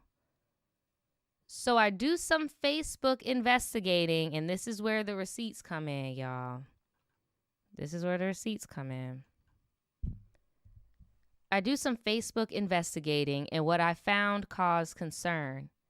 He was going on Google Maps and making pins saying how certain people or businesses were trying to kill him and hack him, and how they are terroristas. They are going to the sunken place, let's say that, and just giving out people's addresses on Facebook. Here are some of the pictures, and I'm going to edit them the best I can. Bruh. Hold on, y'all. So what he does is he goes on Google Maps, and then he gets the address. Shout out to, I hope I'm saying this right, Fantasma? Thank you for the follow. I appreciate it. Thank you. I like your name. I just don't want to butcher it. But basically what this dude does is he'll go on Google Maps, and then he'll find maybe he went somewhere and they didn't give him his sandwich in time, right? And he knows their name is Carlos. He will go to Carlos' business and he'll fuck it up on Google Maps. And he'll do little stuff like this, like, stop trying to kill Paul. You are Paul. So Paul is this man's real name. Thank you for scratching out his last name, because Paul is common, but geez, stop trying to kill Paul. Paul, nobody is trying to kill you. Not you on the Molly Mae trying to kill Paul. Oh, he said Molly Mae has been trying to hack me and trying to... Oh my God. Molly Mae been trying to kill you for years, Paul? Really? Hold on. Let me go back to that. That was crazy. My dog said Molly Mae is trying to kill him. Okay, there. Can y'all read that, or is it too small? Molly Mae's been hacking me and trying to kill me for years. They tried to steal everything at my house, and they really didn't actually... What? They really didn't try. They actually did. They really did try to kill... Sir. Talking about mortgage fraud. Investors tried to kill me. Oh my gosh. Maybe he has schizophrenia, and that's why he's like mumbling to himself and and he's paranoid. It's either, again, not a doctor. Oh, sorry, y'all. My bad. I forgot to put the chat on the screen. There you go. Not a doctor here. Not a doctor here. But it's giving either meth-induced psychosis or early signs of schizophrenia, because what the hell? My dog said investors are trying to kill me. And you, Carlos. Oh my God. Who is Carlos? Like, Carlos, this man wants you out the game, friend. Carlos, he is not fucking with you. He said, Carlos, you need to go to church. Carlos dumping people's bodies over here. Carlos, the hacker. Talking about, come here. Please give me my car this week. So he just dropped his car off over there, and he just, what the fuck? There's too much. He says there's too much proof. I could do this on your map as proof. This is still, whoever Carlos is, this is still Carlos' lot. Because look, there's the cars. This is all on Facebook too. Like, y'all said this is probably for a mystery novel or something. He said, please get my mom's car. Working with China. Oh, we had to add in a little racism there, Paul. Okay. Talking about China mom. I can text the map. Someone named Bonnie is now a hacker and killer. My phone will trace you. And Carlos and lots of others. I can do all this stuff to your maps. Like, what the hell, bro? I'll tell you how many followers he got. Not enough. Because maybe he would have actually got some help by now. What the hell? So after this, I called my manager, because remember, she's a manager. She called her manager and sent her all the screenshots we just saw. And, yeah, here, I have that too. Hold on. Here, and I'm going to make this small so you guys don't see the address. There we go. Girl, you lucky I peeped that, because for a second there, I didn't. So this guy, Paul, what now? What you doing? So this guy, oh my God, now Paul over here harassing somebody else. Oh my gosh. Thank you so much, Totally Vana, for the tier 1 sub. Thank you so much. I appreciate you so much. Thank you guys so much for supporting me on Twitch. Like, for real, bruh. That shit means a lot to me. Back to crazy ass Paul. Paul is on someone else's Facebook now talking about this guy is a hacker and a killer and a terrorista. He destroyed Paul. Not you talking in third person. He destroyed Paul's life and tried to replace him with some other overseas guy. He always told me stuff about trying to raise my credit. You been telling me what I need to do. Trying to wipe me off the face of the earth. Yeah, Paul, you need Jesus. You need Jesus, Allah, Buddha. All of them. He is doing too much. I don't understand. Paul, what the fuck? So, I showed her, because she doesn't have social medias. Remember, she showed her manager. And the reason why she didn't know any of this is because she doesn't have social media and didn't look him up before hiring, which I don't know why they don't do background checks or drug tests at my job, but they should. They definitely should. Bare minimum a level 1 background check, because what is happening? So the next work day, they had the manager, the boss, and another coworker as a witness go in, and they let Paul go. I know he was just trying to get a job, but after I saw this, I was concerned that he had something else mentally wrong, maybe schizophrenia or drugs, because he was always paranoid. What if he thought we were killers and terroristas next and decided to just shoot the place up one day? Or tag us on maps and leave bad reviews saying we tried to kill him. It just felt like a non-safe work environment, and me as the manager, I had to do what I had to do. We even made a statement to police to let them know the situation in case he comes back up here and loses his damn marbles. Oh my gosh.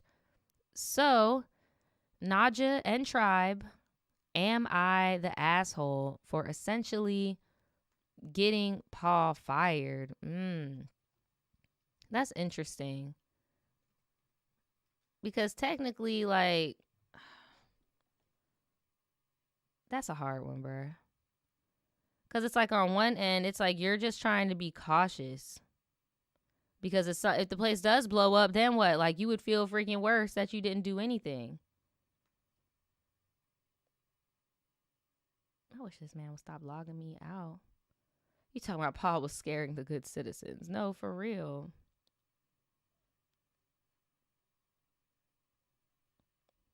Paul was scaring the good citizens. What do y'all think? Do you think she was in the wrong? I personally don't think she was. I personally don't think she was in the wrong because, again, if something else happened, then everybody would be up in arms. I really feel like this is the best case scenario. Because you're right. If he did come and blow shit up, and I guarantee you that you guys are next. That you guys are next on the Google slander.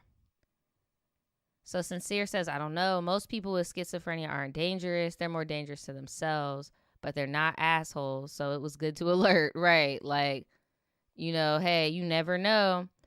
Because that's the thing, too. If he doesn't want to get help either, then what are we doing? Like, his mental is just only going to progress to be, or regress, you know? But yeah, I don't know. I don't blame her.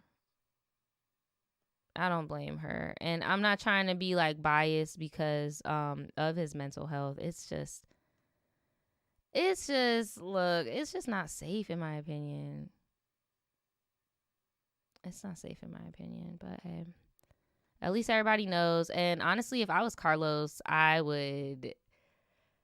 don't know. I would put a picture of him on the wall and be like, if you see this man outside, because you know this just made him even more pissed at Carlos, right? He's going to be like, Carlos, you're the reason I lost my job. Watch. What do y'all think? Let me know if y'all think that they're the a-hole or not, okay?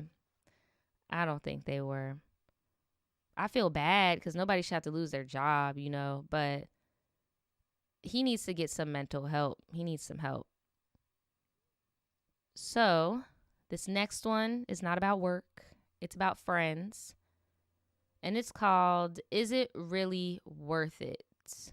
Or is it about friends or is it about it's just about relationship. I don't know if they're dating or not yet. We're going to find out. Someone in the chat, by the way, said they wanted an update on Carlos. They want to know, did Carlos leave y'all bad reviews?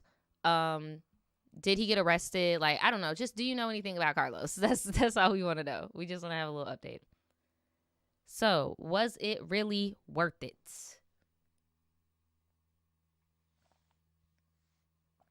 Was it, girl?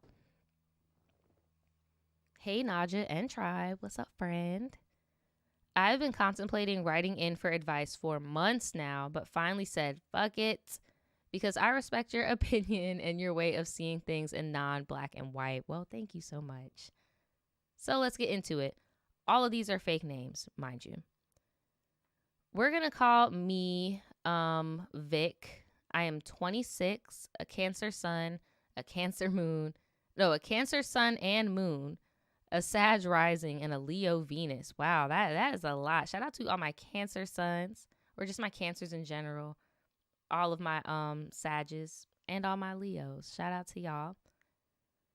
And they have a girlfriend named Scott, who is a Gemini, Pisces moon, Sag rising. So shout out to all the Gems and the Pisces that are watching. So they have been together for 2.5 years, going on 3 years. And they said the very first year and a half were long distance. We're both from the same city and went to high school together. And she was 2 years ahead of me, so we never really interacted. We got together on a whim, and we're both getting out of something and found comfort in talking to each other. So we link up a few times and really enjoy the vibe. We were friends and talked for maybe a year before deciding to actually date each other exclusively, okay? So, I can say that things started off great. The distance was hard, but we made it work. We traveled back and forth visiting each other until we decided to move in together a year and a half in to the relationship. Okay. So things were rocky when we first got into our place due to me having a hard time finding a stable job. Damn, so y'all moved into something without even having a plan? So I'm guessing the only plan was to live with each other. OMG. Did you say how old you guys were? You guys were together for 2.5 going on 3 years. So you guys met when you were around like 24, 23, 24. Okay. That's not bad. So after finding our footing together and stuff, we were good. Nothing crazy happened until after a great night together, she decided she was going to go to a kickback with her cousin, and I was fine with that. I stuck around the house and just got a feeling that something wasn't right. Why can't you go to the kickback with the cousin? Y'all seem pretty serious to me. Y'all have courted each other. You got moved in with each other. Why can't you go turn up with Cuzzo? And then why is Cuzzo taking you somewhere at night? Like, why are we doing, what is happening? So I have this uneasy feeling like something is not right. I made the mistake of going through her things. No. Boundaries. Red flag on the play. So because she goes out, you're like, I'm about to go through her shit. What's your sign again? You a Cancer. Yup. Y'all nosy as hell. My grandma be doing this shit. Well, my grandma's not a Cancer. She's a Pisces. But that's that water sign shit. Just nosy. Man. Damn. My dog said I'm going through the stuff. So I'm going through her stuff, and I found a Polaroid picture of her and some girl I had never seen before. Instantly, I knew she betrayed me. I immediately sent her pictures of the Polaroid, and I asked her, what is this about? She rushed home. She rushed home and came clean. She had cheated on me maybe a few months into our relationship. Girl, even if that's the truth, like, in my Wendy Williams voice, like, why would you keep a keepsake and then not lie about it? Like, you want to get caught low key. You over here got what? You over here? No, for real. There's no point in showing them. I agree with the chat. Here, hold on. I'll put the chat on the screen. I agree with the chat. There's really no point in showing them the evidence because they're going to deny it anyway. Your reasoning for getting evidence is for later when they want to deny that anything happened to third parties, and then you could just, and those third parties will i.e. be their mama, they bestie that want us to get on their side and act like they're an angel. You get what I'm saying? That's what I'm saying. Somebody lying.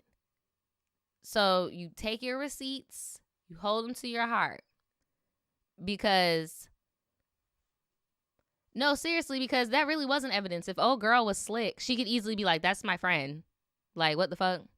Or she could have been like, oh, this was taken before we were together. But no, this bit says straight up, yeah, this is the one that got away that I keep in my closet. What?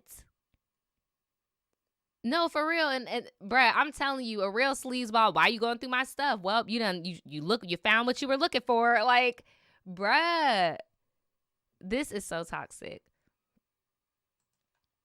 This is so toxic. She said she cheated. I was heartbroken, to say the least. We both come from a line of really toxic relationships, cheating, abuse, lies. So I was stunned to find her being the perpetrator of such BS. I felt like I just got knocked down by Mike Tyson himself. Damn. She explained things were hard with the distance, and she had no legit reason for why she did what she did other than just being selfish. Damn. She keeping it a buck with you, bro. Oh my God, my heart. My heart. She swore it was only once and that she and the girl faded off after that due to her knowing she wanted to be with me long term. I respected her not trying to find excuses or pin the blame or some petty argument like my ex done. So because of this, I decided to stay and work on things. My rebuttal to that is she can't get honesty brownie points because she waited 2.5 years to tell you. I feel like I would understand you trying to be like, oh, we could work through it if she came clean to you literally like the next day, or I don't fucking know, but it's given I got caught, so what's the point in lying?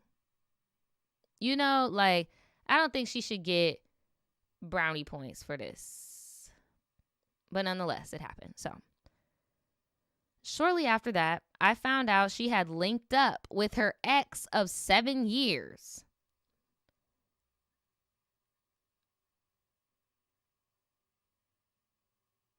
Oh, girl, you must just like having your feelings hurt. This bitch is out of control. I found out she had a one hookup, like a one night stand type of thing with her ex of 7 years to put a proper ending to the relationship. And I found out this information on Valentine's Day. Oh my gosh. This resorted to me leaving for a few weeks to stay with some friends, and that really helped me cope with my feelings. Don't get me wrong. I think she's absolutely in the wrong.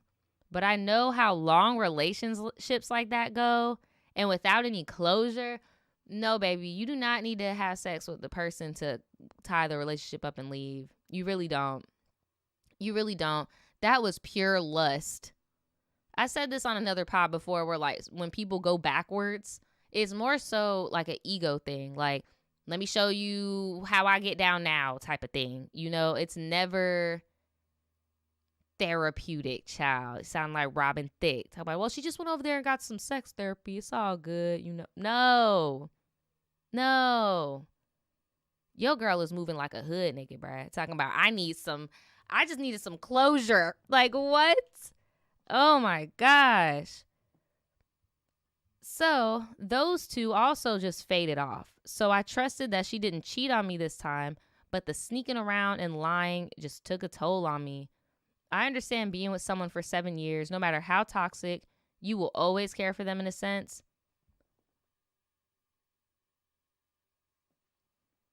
Child. Maybe I just know too many older people. Like, I've ever since I was younger, I've always preferred to hang out with older people, and I'm not talking about on no like well, I guess so. Yeah, back then when I was a teenager, immature and shit, you know, I'm mature for my age. I'm emotionally detached. Little baby Naja, right? Even then I hung out with older people, but as I got older, the older people I associate myself end up being like my mentors, positive influences, not groomers, not predators, you know. And all the relationship advice that I've received from them, whether they're a hetero couple, a non-binary couple, a lesbian couple, it's always been, your relationship is going to change over time, bro. And it's like, there's no time does not change shit. Like, you could just sit and just have like because before you know it, boom, you're going to be with them for 7 years. And I guarantee, and now within those 7 years, that person's have cheated on you how many times? I bet you that other person that they cheated on you with the past 7 years, but there were other tons of girls in the middle of that. Like, bruh, that cheating shit is for the birds. Like, what the fuck? You said no matter how toxic. Okay, now I remember why I mentioned my older friends. These people done been together for like 4 years. Their last relationship was like 10, but it's like, fuck that guy. He sucked. Like, you know, look here, you just need to find a new boo. That is what I'm saying. Thanks, chat. Find a new boo. Find a new boo. You have your whole life. Even your 20s is just like the first baby chapter. Then, like, there's 2 more chapters until your 40s. Like, you can date. That's 20 years right there. Like, bro, wasting your time with a cheating ass little girl. Again, we had an extremely long talk about things, and she admitted she was scared of what I would say. And I can admit I'm a little intense, but that's no excuse. All of this happened back to back, like within a week or two. Oh, hell. And it was still hard to get over, and it still is. I love her with everything in me, and I'm sure she loves me too. Again, I say this to y'all all the time. Someone that loves you would not do that to you. They wouldn't even do that type of shit to their friends, but you'll accept them doing it to you type shit. Fuck that. Fuck that. I don't think I'm a perfect partner at all, but she made me want to be better. There's nothing you can do that's going to make her not cheat on you. You're not the one that needs to change. The fact that you can recognize that you can be a little intense sometimes, cool, work on that. But even if you do, she's still going to be her and do her. I have a bunch of insecurities from previous relationships that I've worked so hard to overcome, and she's knocked me down a few notches. She's been doing everything she can to win me back. We communicate 100 times better now, and we have our own little version of couples therapy, just trying to build the trust and intimacy back up. So we go on dates. She reassures me anytime I need it, and I can see her trying. Well, that's good. You can see differences. I'm happy she has a conscience, but I'm unsure if this is something I can get over, and I don't want to waste her time, but she's fine with me figuring things out in my own. She doesn't rush my process. I want to be with her, but I'm just not sure things can ever go back to what they were. They probably won't. I'm used to just taking shit on the chin and leaving the relationship, so this is new to me. I don't know if I can navigate it. Since everything came out, it's been almost a year. There have been no incidents, and I can feel myself getting comfortable some days, but my mind is my biggest enemy. I can't be too happy for too long. I don't want to fall victim to her selfishness or ego again because I'm not sure I can handle it.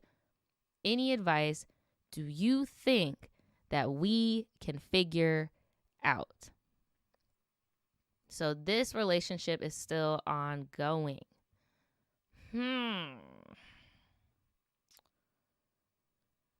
Honestly, and since I'm going to just keep it a butt with you, your girl, like I said earlier, operate like a hood nigga, so you got to treat him like one. Friend. It doesn't seem to me like you need to put a title on this for real. Like, I know you probably are in love with this person because it's been so long. But it seems to me like she's willing to smash regardless if you're an ex or not. Like, I really don't see that. I don't see why y'all can't just be roommates. Like, it's just a little too much. I don't think that you deserve this. Then there's another part of me that empathizes for her. And the same way how you're just used to taking shit on the chin and leaving in a relationship, she's probably used to somebody cheating on her and being like, oh, I need to be the first one to cheat. Because notice you said both of those things happened in the beginning of the relationship. However, it concerns me because she was not honest about it when it happened. It's more so like, okay, it's been 2.5 years. You haven't cheated. So now I know like this is a safe space. I'm going to stop cheating. But yeah, I did that shit. Do you see yourself getting married to this person? Like, do you see yourself spending the rest of your life with this person? Because if not, I would kind of just be roommates. And then she did say she'll let you figure stuff out in your own time frame and won't rush your process. She really doesn't seem like the girl that's going anywhere. I mean, she went backwards twice, But I definitely think that y'all, I don't know. I know you guys have feelings for each other, but the fact that you even emailing me and you said that she's changing, but then you still felt the need to email me lets me know that there's something in the back of your head that's like, something's not right. Something's not right. Because is she changing or has she just not got caught? And then if you start pressuring her like, oh, I know you doing shit, she definitely going to go out there and cheat. And then she's going to blame you for being insecure. It's like you either got to eat that shit and wait and see if she cheats again, or the relationship ain't gonna work. Yeah, if you can't get over it, you might just have to go. you might just have to go. Because what's the point? What's the point? I would just be friends with her. If you guys' relationship is as solid as you say it is, I mean, shit, it's probably even a little hookup in there for you every once in a while, you know? Like, I'm just saying. But hey, I don't know. Let them know. Let them know in the comments what you think they should do if you were in their position. Let me get comfortable real quick. Ooh. Oh my gosh, I love this little dress. I was just thinking this morning, I was like, if something happened to me, bury me in this dress. And then I got sad. I was like, no, it would look cute though. I know. But yeah, let them know in the comments about that. Let's get into this one. I'm gonna paraphrase this one a little bit, only because it seems like this is like a few instances in one. But this one is called Retail Shenanigans, sent in by a frequent tribe member. Okay, shout out to you, boo, if you're watching. So, before we get into it, they want us to know that, oh wait, they probably don't still work there anymore because this is like kind of old. But at the point when they sent me this, they said they were still working there, wherever they were. So they're not going to say the name of where they're at, but it is a retail spot. And it had, girl, I need some water. I know you fucking lying.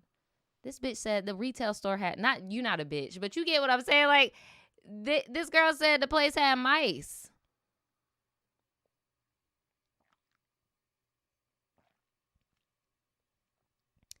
How do you attract insects and rodents to a retail establishment? Like, is your plumbing bad? Like, I am just befuddled. She said them discount ratatouille ass rodents were in there and are still there running amok. Girl, maybe you do need to tell us where you used to work. Like, that's what I'm saying. Y'all don't even got food in there. Just dirty. Oh my God. I used to go and get the mice damaged items. No, not the rats were chewing holes in the shit. I used to get the mouse damaged items off the shelves because it attracts more. Oh my God. Thank you so much, Ulale, for the follow. Thank you so much. I appreciate you, Buki. I'm sorry you had to hear that on your way in. Ew. So the rats is just nibbling on stuff. And she says she used to, clean it, like get all of the damaged items off. But she says she just stopped because she was tired of it. I couldn't even get a whole. And she said one time she got a rash on her arm from handling these products and the nastiness. Did you do a lawsuit? She said she used cortisone cream and Benadryl. Oh my gosh. Daily, she would see them running between aisles in the back room from the register where I work. They would legit run near my feet. Oh my gosh.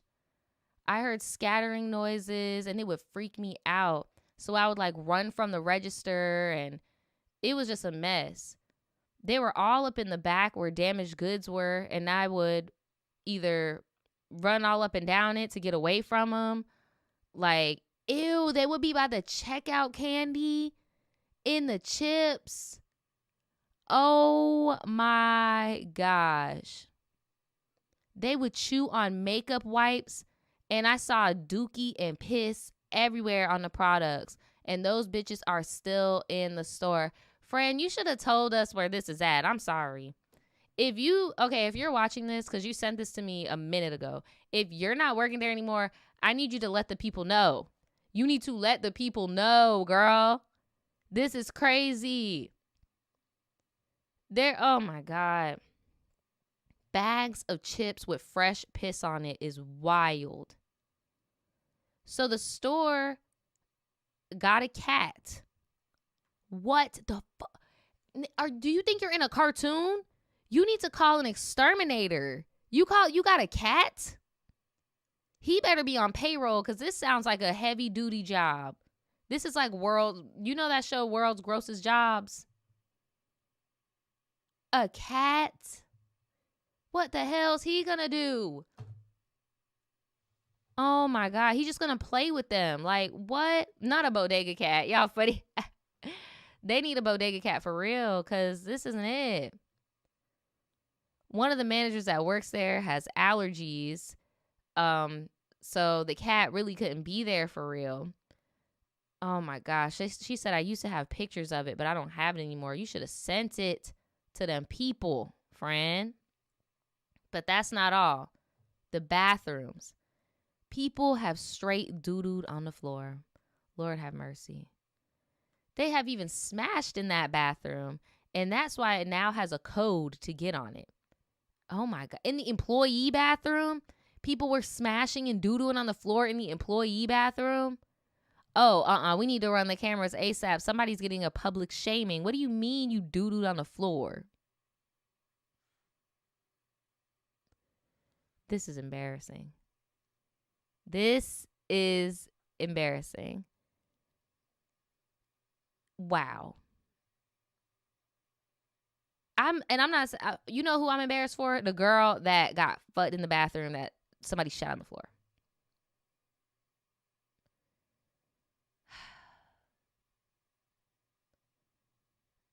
But that's not all. There is this tall homeless man that used to go into the bathroom before it was locked, and he would come out wet. He sprayed stuff on his crotch from the store that he stole. What? I was in a different aisle when I heard cans, like cans of... This man is like dousing himself in what the fuck is going on? What department store is this? Oh my God. When he got to the bathroom to do whatever he was doing, he's just shaking the knobs and oh my God. The police have been called multiple times on him, but they always arrive right when he leaves. And one time they didn't even come at all. They just left us with him. I think one time when I wasn't at work,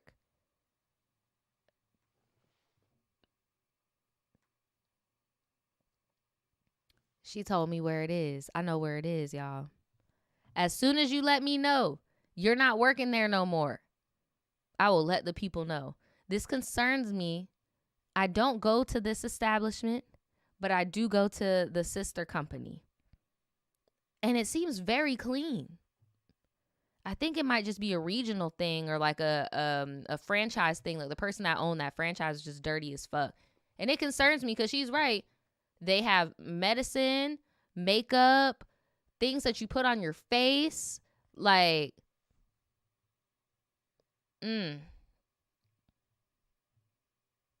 She said, I've seen him in here shopping with cards, like gift cards. Yeah, he a scammer too. Oh my God.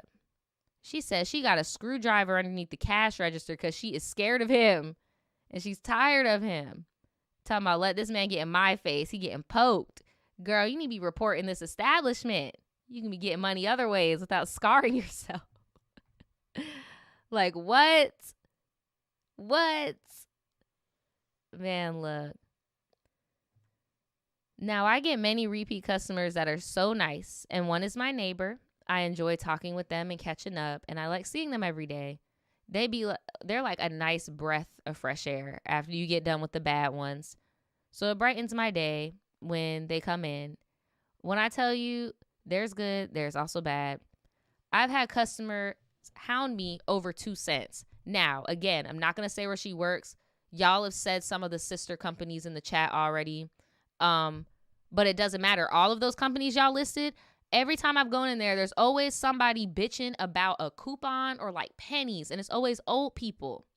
Like, I had an instance where I went to one of these places and literally, you know, in SpongeBob, when the dude walks in, rev up those fryers. That's how this dude walked in, talking about, where is the manager? Because someone promised me a discount today. Come on down. just entitled. Like,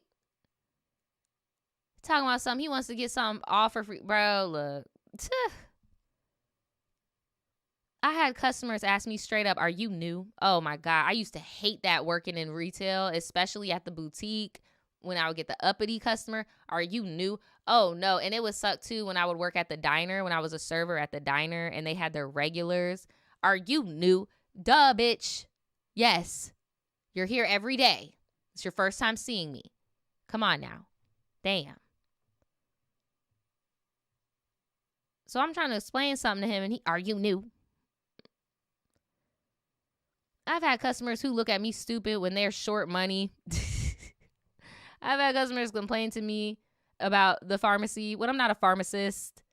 I get calls from people over the store phone that they have been on hold for an hour. And it's like, girl, that's the call center. Like, oh my gosh. I have legit gotten calls from one person who calls us to write down an entire shopping list. And it ends up going back and forth. Oh, hell no. It's called Instacart, Bookie. That is not their job. We have told her this multiple times, but she still calls anyway. She even got somebody who she pays to essentially be her shopper, as she should. Like, but for some reason, the shopping list is given the workers. The shopping list is given to the workers instead of her shopper when it's literally their job. Like, what the hell? If any items needed to be replaced or substituted, they will just stand at the register and wait for somebody to, oh my gosh. I think the shopper lady is legit this lady's daughter or something. And that makes it worse because ain't it like, miss, you can't take one day out, put your mom on the phone. No, for real. And then you using her, paying for her stuff with her money. Wow. She said you only got to pay $2.50 to get home and back. And you over here doing all this mess. I remember there was this other woman who called me a fat bitch. Oh my God. Because I wouldn't check her out, but I was told by the manager at the time to not check anybody out. And if I tried, I would be told to stop. And that policy is, well, fuck, there you go. Now y'all know. Now I'm gonna have to go and blur it the fuck out on what's it called, on YouTube, because I don't want to get her in trouble. Even though she sent me this like a year ago, like I don't know. What if she still work there, bro? What if it's like the only one in her whole city, bro? I'm not like the first girl in the first story, bro. I'm not trying to get nobody fired. See, I put my little timestamp. So when y'all see it on YouTube, don't be saying where she used to work, okay? But this is why I be telling y'all need to censor y'all stuff. You know, don't be putting it in there. Because I'm reading off the dome here, okay? So, how can you have a cat in that establishment? I don't know. I would be concerned. Like, I don't know. But basically, she said she called her a fat bitch. And just continued, like, what the fuck, bro? So, hold on, I'm paraphrasing right now. Blah, blah, blah, blah. Some man trying to get some foot fungus cream. That is wild. The man that wanted the foot cream was harassing one of the pharmacists, and he was drugged out. Oh my God. There do be a lot of homeless people up there. All the pharmacy stores. They all, yep. So they're about to go about their business, and they pretty much just around being high and weird. There was a scammer man trying to return stolen shit before. There was another man that tried to do bomb threats. The police were at my store almost every day. There was this one time I went into there, and there was an old white lady on a bike, like a beach cruiser, and it had all her belongings on it, and she had a speaker, and she was blasting Future, bro. No, she was blasting Drake. That came up. It's all me. She was blasting that shit about shut the fuck up. I'm like, hey, grandma, get the fuck out of here with all that, bro. I'm trying to have a pleasant shopping experience, and you coming up in here, right, like acting like this a GTA server. Like, get out of here. What? Oh my gosh. On a lighter note, there were some nice looking men up in there. fine as fucking tall. And some handsome ass stud motherfuckers too. Not the handsome studs. Bro, that should be a restaurant name, the handsome stud. Oh my gosh. Before she there's a handsome stud that come up in here every day before she go to work. And I low-key be trying to catch a glimpse of her before she leave.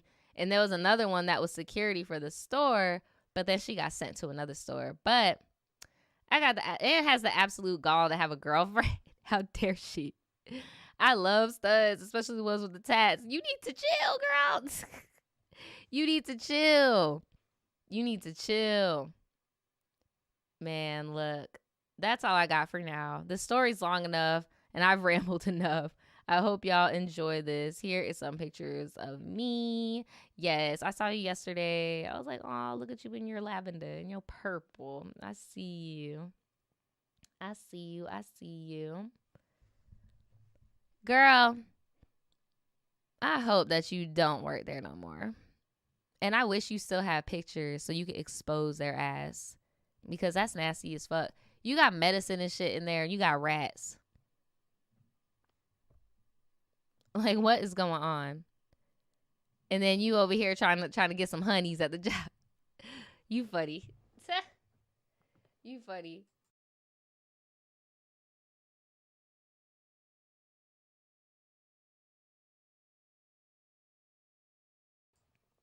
My girl said, one way or another, I'm going to make the best of this.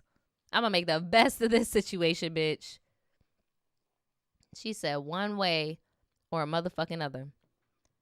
But yeah, I'm trying to think. Have I ever worked somewhere where there were bugs or something? There was one time at the Indian restaurant, there was a roach in one of the little booths. And I was like, oh, fuck no. Y'all need to go and handle that. I don't do roaches. Y'all need to put some boric acid. Get it together. Like, and it didn't help that I was the only black person in there for a while. We got another server who was also a black girl, but she was African. Like, she was cool as fuck though. But before then, I felt very alone when it came to like cleanliness and shit up in that bitch. Cause I would be like, bro, why? What's going on? Because I eat here too. I eat my lunch and shit here. Like, what are we doing? I saw that once. I'm trying to think. At the club, it was too dark. I couldn't see. And the food was horrible. They just had oysters and wings every night. Like, nasty. I'm trying to think. No, the boutique I worked in, clean. I'm trying to think. The diner, was that clean? Yeah, that was clean. I have never, ever, like, bro, I would be on the news. Like, I would be on the news. Like, bro, I would ruin y'all whole shit. Like, I would be on the news like, yeah, so I worked here and I've been trying to tell them how fucking dirty it is. And they won't do shit. Because that's weird, bro. That the owner of that franchise is just okay with these circumstances. Like, that is not okay, friend. Ew. But yeah, let me know what y'all would do in that situation. Like, would you snitch? Like, what would you do, bro? Like, what would you do in that situation? Let me know. But I'm about to read the last story of the day. It's a little on the longer side. This person said, I accidentally put my dude's name. Girl, okay, I'll give him an initial and I'll read slow so I don't have another moment like earlier. But it's called, This Girl Said I Begged for Her Friendship. The funny thing about stuff like this is it's like, when you get older, it's kind of like a okay and. Let's say this was the truth. Let's say you were begging for her friendship. Okay. Essentially what this means is you are putting in a lot of effort to build a connection with somebody, right? I don't see that as a bad thing.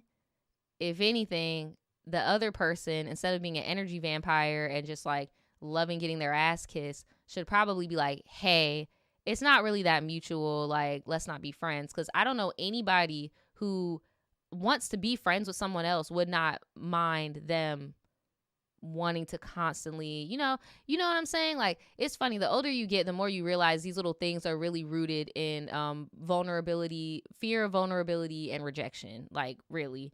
Because it's like, what? I don't know. Let's get into it. Hey, Naja and Tribe. I want to stay anonymous, but I do want some clarity. So just for this story, I am a Gemini sun, Taurus moon, and a Virgo rising. Shout out to my gems again, my Taurus girlies and all my Virgos out there. She said, yes, girl, I'm a dusty gem or grounded, so to say. So here's my backstory on this girl. We will call her Candy. So I am a bisexual girl and I am in a loving relationship with my boyfriend. At the time last year, I wanted to go have some fun with a unicorn, but strictly fun because my man works out of town and I was pretty open to talking, and so was my man. I have mixed emotions. As a bi girl myself, I'm not gonna, damn, I guess I should get all this out of my system because once I'm married, like, I'm not really about to be talking about my old sex life and my old relationships and, like, like, I just feel like it's dead. That girl's dead. Like, that girl, you ain't fuck Nikki, you fuck Nicole body. Like, it's dead, bitch. You get what I'm saying? And me personally, as also a bi girl, I feel like you don't deserve no unicorn. I feel like as a bi girl, you yourself, as a single girl, should be a unicorn yourself. Does that make sense? Like, you should just go and just do you. You shouldn't be like, oh, okay, because I'm bi and in a relationship with a guy, I need to go find you. No, girl. Really, the only reason you should be with a man, like, come on now, friend, it gotta make sense. Like, talking about we gotta be a unicorn. You should not be doing no unicorn talk until a ring is on your fucking finger, because these men will be so quick to use your sexuality to pleasure themselves, and they would not be down with having sex with you with another man in the room, and I feel like once guys understand that concept and they realize, like, oh yeah, because that makes me feel uncomfortable with my sexuality, like, they realize, like, okay, I'm not about to slut this girl out that I love, like, oh, y'all didn't know what a unicorn is. So a unicorn is usually a bi, queer, pan, non-binary person who is open to having either, usually it's a non-serious sexual relationship with a couple or maybe two other friends or stuff like that. Usually this unicorn situation happens naturally, okay? Naturally. It's not one of those things where it's like, okay, let's get on it. That's when you be seeing the people on apps where they be like, yeah, me and my man are looking for somebody.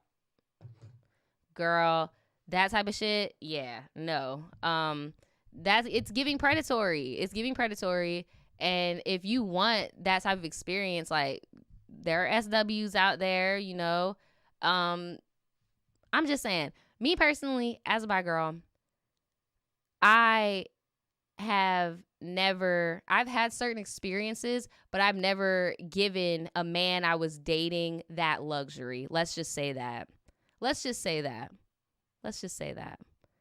Anytime I've ever done anything, it was never like, I'm in love with this man or I'm in love with this woman. Purposefully, because that shit gets dramaed out. I had other queer friends and I seen them be thirds before and get too enthralled, or I've seen them actually be like, okay, I'm not a third anymore, like, now we're a couple, like, and it gets messy. Like, trust me, that unicorn shit is only cool for one party, okay? If you're not the unicorn just doing a little hit and quit it, yeah, bro, I don't know. So let's get back to the story. She said, I'm also shy and kind of picky. Because this is my relationship. And sometimes I can't really tell if girls like me or not in that way. Girl, they like you. They don't like your man. Like, that's another reason why that unicorn shit isn't, like, when it comes to the unicorn, usually it has to be the bi girl. Like, if the bi girl is the main chick and her dude, like, unicorns usually work when it's like, man, my friend is straight or bi-curious. She's really hot, but she's with a man. That man's equally attracted too, but because he's a man, he's territorial. I find men sexually attractive. Whatever. Let's do the deuce. Let's see where it goes. That's usually what it's supposed to be like. Oh, girl over here is like playing matchmaker. Like, this will stress me out too, girl. I see why you stressed. Shout out to you in the chat. Someone in the chat said they're going to send in their unicorn experience. Please do. Please do. Because y'all know me. I'm a little bit of a prude. And especially now that I'm about to tie the knot, I'm just like, yes, that's an excuse to further not talk about my past sexcapades. Like, jeez. So, she says she can't really tell if they like her or if they just want her man. Girl, they want you. So last year I met this girl Candy at my job and we just instantly vibed. Like for real, I liked her, but I wasn't sure if she felt the same way. We're both Geminis too. And usually I don't fuck with my signs in relationships because it always ends up bad. But I gave it a chance because she was cool and we kind of met at a time when we were both in low places. So she got out of a DV relationship, with her ex. And had she lost child. Let's just say that. So it was very emotional. We both lost siblings at the place we worked at because it was a hospital. So we're just trauma bonding. Both our birthdays come up and I decided to hang out, go to her party, and she invited me to at the time. The same night I stayed over and she just, this girl's funny. She said she... Talking about she ate my biscuit and left no crumbs. You are funny as hell. And not you trauma bonding with the unicorn girl. Like, are you trying to start a poly relationship? Like, what's going on? Oh my God. Yeah, I'm not even about to say what you mind you, my dude was cool with it and he knew how I felt about her and she confirmed she basically felt the same way. So this is where I kind of started to question things and losing my shit. So my man was basically, like I said, happy with the idea of us doing stuff and basically wanted us to all be together. I was okay with it, but I was also like, no, she has a lot going on. I just want it to be fun, no strings attached. This is another problem with the whole unicorn thing. And even when I mentioned my little experience, now that I think about it, I don't think I even made like a story time or nothing about that. I don't know. It's just some things, you just want to keep for yourself and stuff, But, yeah, bruh, this happened with me too. It's just like there's a part where people stop talking about you like you're even a person. Like, do you think that this girl, the Miss Candy, wants to be in a relationship with y'all? Like, y'all over here talking about stuff before, right? I'm seeing tons of red flags in the chat. Y'all over here talking like this girl is just a pocket P word. You even called this girl a munch. I wasn't going to say it earlier, but it's like, damn, bro. Damn. This is why you have to keep it, hit it, and quit it. You can't be over here, I really liked her. No. You're supposed to just be getting your needs and going. What? So one day she just casually asked how are me and my man's credit scores. And we ended up being in a poly relationship. Girl. What? Me just having convo, I was like, oh, my credit is good, but I'm helping my man with his because he doesn't have any credit at all. He's Mexican, working on his immigration process when I met him, blah, blah, blah. So when I put him on my credit, his shit was better than mine. LOL. My baby is a caring, sweet person who gives me the world and makes me feel important, and he's been there for me. I would question you, bro, and I get it. There are people out there that are in poly relationships. Apparently, I know people in poly relationships I didn't even know. But that's how it should be. I should not know your business. Like, you get what I'm saying? That's how it should be. I should have know your business, like, to that extent. Like, but what I was about to say is, I know that girl is probably thinking, like, so then why am I here? If this man is all this and all that, why am I here? Like, girl, tell me why my man ended up helping her get a car right before he left for Mexico. Here we go. Here we go. And the same thing always happens again. Like, bruh, it's always the dude. It's always the dude. Like, it's always the dude. Again, not trying to say my own tea too much. But what I will say is I had separate friendships with both people. And when I was alone with dude, it was on some, so if the situation were different, would me and you? No. Like, it's always the dude, bro. It's always the dude, bro. That's why if you are bi and you do find a good man, you might want to hang on, bitch. Because, bro, when I tell you these dudes just look at us bi girls as just like porn stars and freaks, like, bruh, I know you saying he's a good man, Savannah, but this man is using the credit that you helped him build up to get this bitch a car.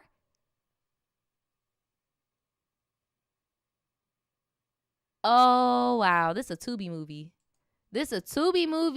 Poppy, what are you doing? Oh, my gosh. That week was terrible. I had gotten COVID, and immigration told my man he had to stay in Mexico for 6 months, all because of some paperwork. Damn. I was heartbroken, but she decided it was best for her to leave the relationship and just be friends. At first, I was like, okay. Yeah, because she got what she wanted and dipped. At first, I was okay with it because I know she wasn't going to be with us for real, but she literally got a car off my man in his name. So I still continued the friendship or tried, but anytime I was like, hey, you want to hang out? She would just bail. Or she would always be too busy. Yes, I know we're adults, but after my guy left, she claimed she would be there for us. Still, it's like she just was there only for the car. I mean, the car is a done deal. Honestly, that car was a dumb-ass idea. Like, that girl can, if she wants to, she can go crash that bitch, ruin your credit. That, well, technically his credit, but your credit because he's not even a citizen type shit. Are y'all even married? Like, what's going on here, bro? What is going on here? You just built that man's credit up and he just put his name on a whip. Did he get you a whip? Do you have a whip? This is wild. She barely talked to me anymore, and when she did, it just didn't feel genuine, just fake positivity. She didn't really say much to both of us, and when she did, it was like, oh, hey, remember, we're still friends. So fast forward to March, I was just over it. She would tell my dude she wanted to come to Mexico and never did, not one time. I was taking solo dolo trips to go see him because he was right by the border. She just never followed through with nothing. And my man already felt alone out there, even though he had family. So I told her in March, I'm okay with not being friends anymore.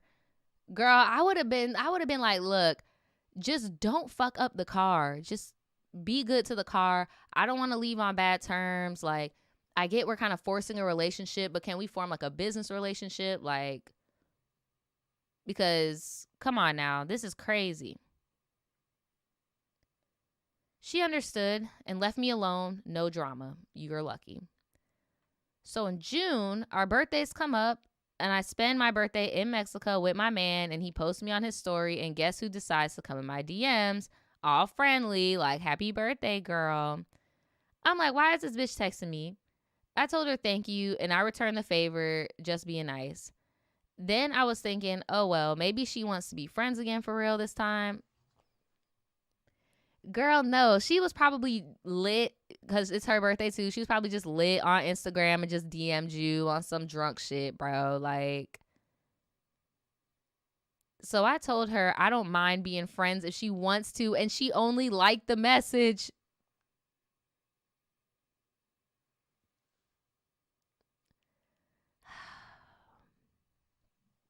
Then one day I was cleaning. I found some of her things and I was like, hey, can you come get your things? I don't want to throw them out, but never responded till it was something about the car. Girl, this bitch is ghetto. She literally got behind on the car note, girl. Duh, because there's no consequence. There's zero consequence. They sent a repossession notice to the house. Also, let me mention that I told her if we are friends again, I'm just going to let her be because she doesn't follow through with shit. So, girl, when she finally came to pick up her things, I just wanted to hand them to her and go back in the house.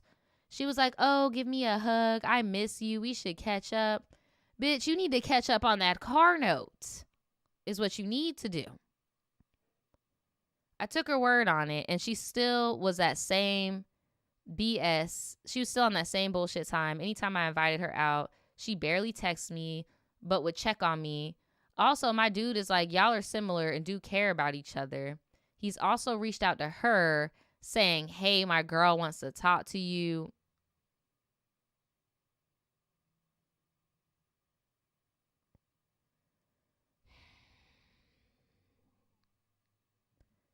I feel like she was playing a game.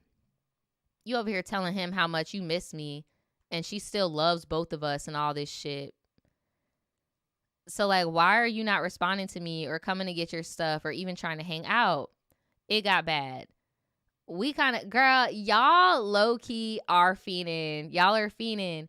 I understand, though, why he would want to stay in contact or, like, the excuse to stay in contact. And now I'm starting to think the reason why he got that bitch a car is so that he can continue to keep tabs on her. Because, like, if you be like, bro, stop talking to that bitch about me. Oh, well, I got to talk to her because her car's in my name, you know? But it is given, like, at this point, I see both sides. Because every time the bitch comes in your face, it's all, oh, we need to catch up. I miss you. And then when you reciprocate, like, okay, let's execute. She leaves you on red. She leaves you on scene. You know, very fake. Very, very fickle and fake. However, on the flip side, I do get the energy like both you and your man really want this unicorn thing to keep going. You know, like you really want this to keep going. When in reality, it's like, man, let me shut my mouth. Let me not say no table talk. Let me shut my mouth. Let me shut my mouth. Talking about she loved both of y'all. What? So, we kind of have the same friend circle. Her bestie is friends with my play sister, who knows my brother that's no longer living. Sorry about your loss, girl. So crazy how we know. It's just crazy we know the same people. My play sis knew my brother, and he used to always look out for her and stuff. So one day, my play sister wanted to ask how me and Candy were, and I felt like I shouldn't have said anything, but I did, and I told her all the things that happened, and she understood. So in October, my play sis and Candy's bestie, they hosted a whole month of spooky things to do, and I wanted to join. So I did just for fun. I didn't really care if Candy was there or not. I even brought my friend to tag along. So one event we had was a girls' spooky night, and Candy decided after a month long of not talking to me to just ask if I'm going to the spooky night and she might be there. She never came, and I felt like she was being nosy and trying to avoid me. Absolutely. So the week before the costume party, I just basically let her know again, I don't want to talk to you no more. And I feel like she's only around to be in my business, but avoids me.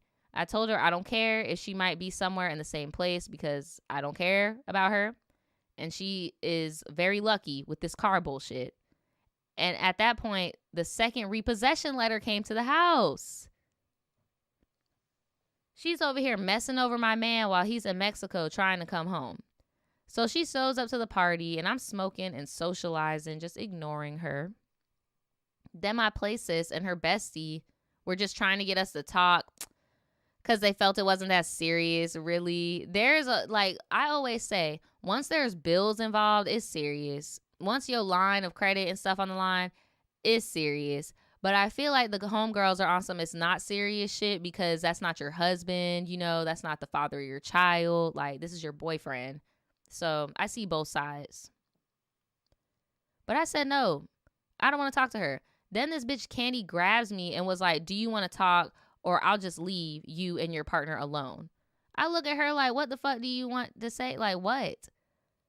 Then she goes on to say she wasn't trying to avoid me and that my dude was begging to talk to her again and she was confused about it. I told you it's always these men, girl. Then proceeded to say that these are our friends and we should all just get along, not even looking me in my face while saying it. Girl, all I did was stare at her with a blank face. Then she was like, what did I do wrong, really? And I'm proceeding with saying, and then saying that I was begging. Then she was like, no, I was just confused on this friendship. I'm like, in my head. Then my play sister comes by and is like, is everything good? She says yes, I say no. Then they look at me. I'm like, yeah. Then this girl, mind you, I'm faded. So my mind is there, but I'm not there, and I'm tipsy. So Candy is like, well, let's just take a shot and let it be. I told her I'll play nice. She proceeds to be all touchy. And I'm just looking at her like, move, bitch. Like, no, for real. Like, you need to chill, bro. After we take a shot, I see the dude she been talking to and why this girl start grinding on him in front of me. Like, I just walked away. Then my friend I came with, she had disappeared to go hotbox in the car. So I didn't know, and I'm just looking for her. Why did I find all 3 of these motherfuckers in the bathroom while I was looking for my friend? It just confirmed everything. It was time to go. Who did you find in the bathroom? You didn't really word that very well. You said, I'll play nice. She's getting touchy, and then she's touching on some dude. So I walked away. The friend I came with was in hotboxing in the car. So who was all in the bathroom? Are you saying the friend, the unicorn, and the random dude on the dance floor? You kind of lost me there, friend. Sorry, y'all, in the ether. I'm trying to make sense of it. So it just confirmed everything. I was like, it's time to go. I told everyone bye, including her ass, but I couldn't shake the feeling. I got home, tossed and turned all night, headache and all. I'm like begging to be friends, but you reached out after I told you to leave me alone back in March. So I blocked her and just fucking went the fuck in on her. I told her how much she hurt my feelings, how she makes me feel with her being a half-ass friend, and that I didn't beg for anything when you clearly reached out on some dry shit telling me happy birthday. Y'all should have never smashed. Y'all should have never smashed, bro. Y'all should have never smashed. I told her she's freaking selfish, messing up my man's name behind the car, getting letters sent to the house. I just chose all hell on a Sunday. And girl, she was like, I'm glad I know how you feel about me now, and I could have been there more.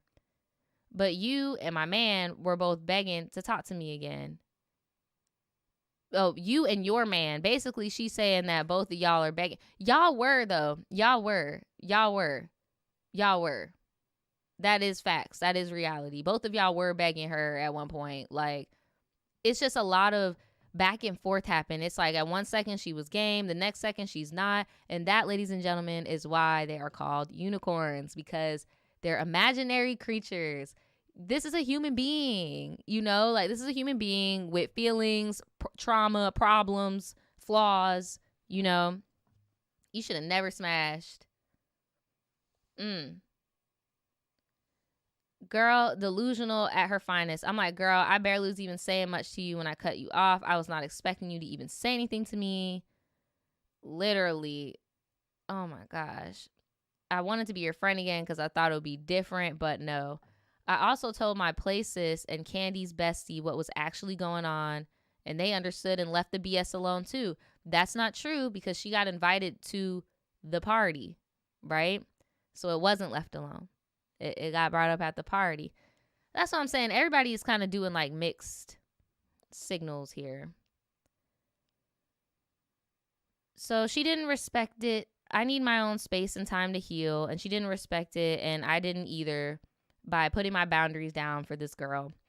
The fact that night she was telling everyone, including my friends, that she needs to talk to me, right? Just the drama, like, girl, So she didn't have to, and then wanted to force her to. I just freaking fell for it. It honestly could have been different if she wanted to talk to me sober and not at a freaking party. I thought it was inappropriate timing. It was just too much. Now I'm taking a social media break. I'm seriously separating myself from it all now. 2022 and 23 have been challenging for me, but I've been fighting back and growing despite everything. I'm even back in nursing school. Okay. And she's out of my life for good, and I'm over it. I mean, as you should be. I would leave that girl in the dust. Like, this, it was a nice little experience, right? It was a nice little experience, right? But now you see, two's company, three's a crowd. I do feel like she's mad I'm friends with her friends, but to be honest, I'm just a popular loner. I'm also a good friend, and I care a lot. I feel like she wants to play innocent, but she's really not.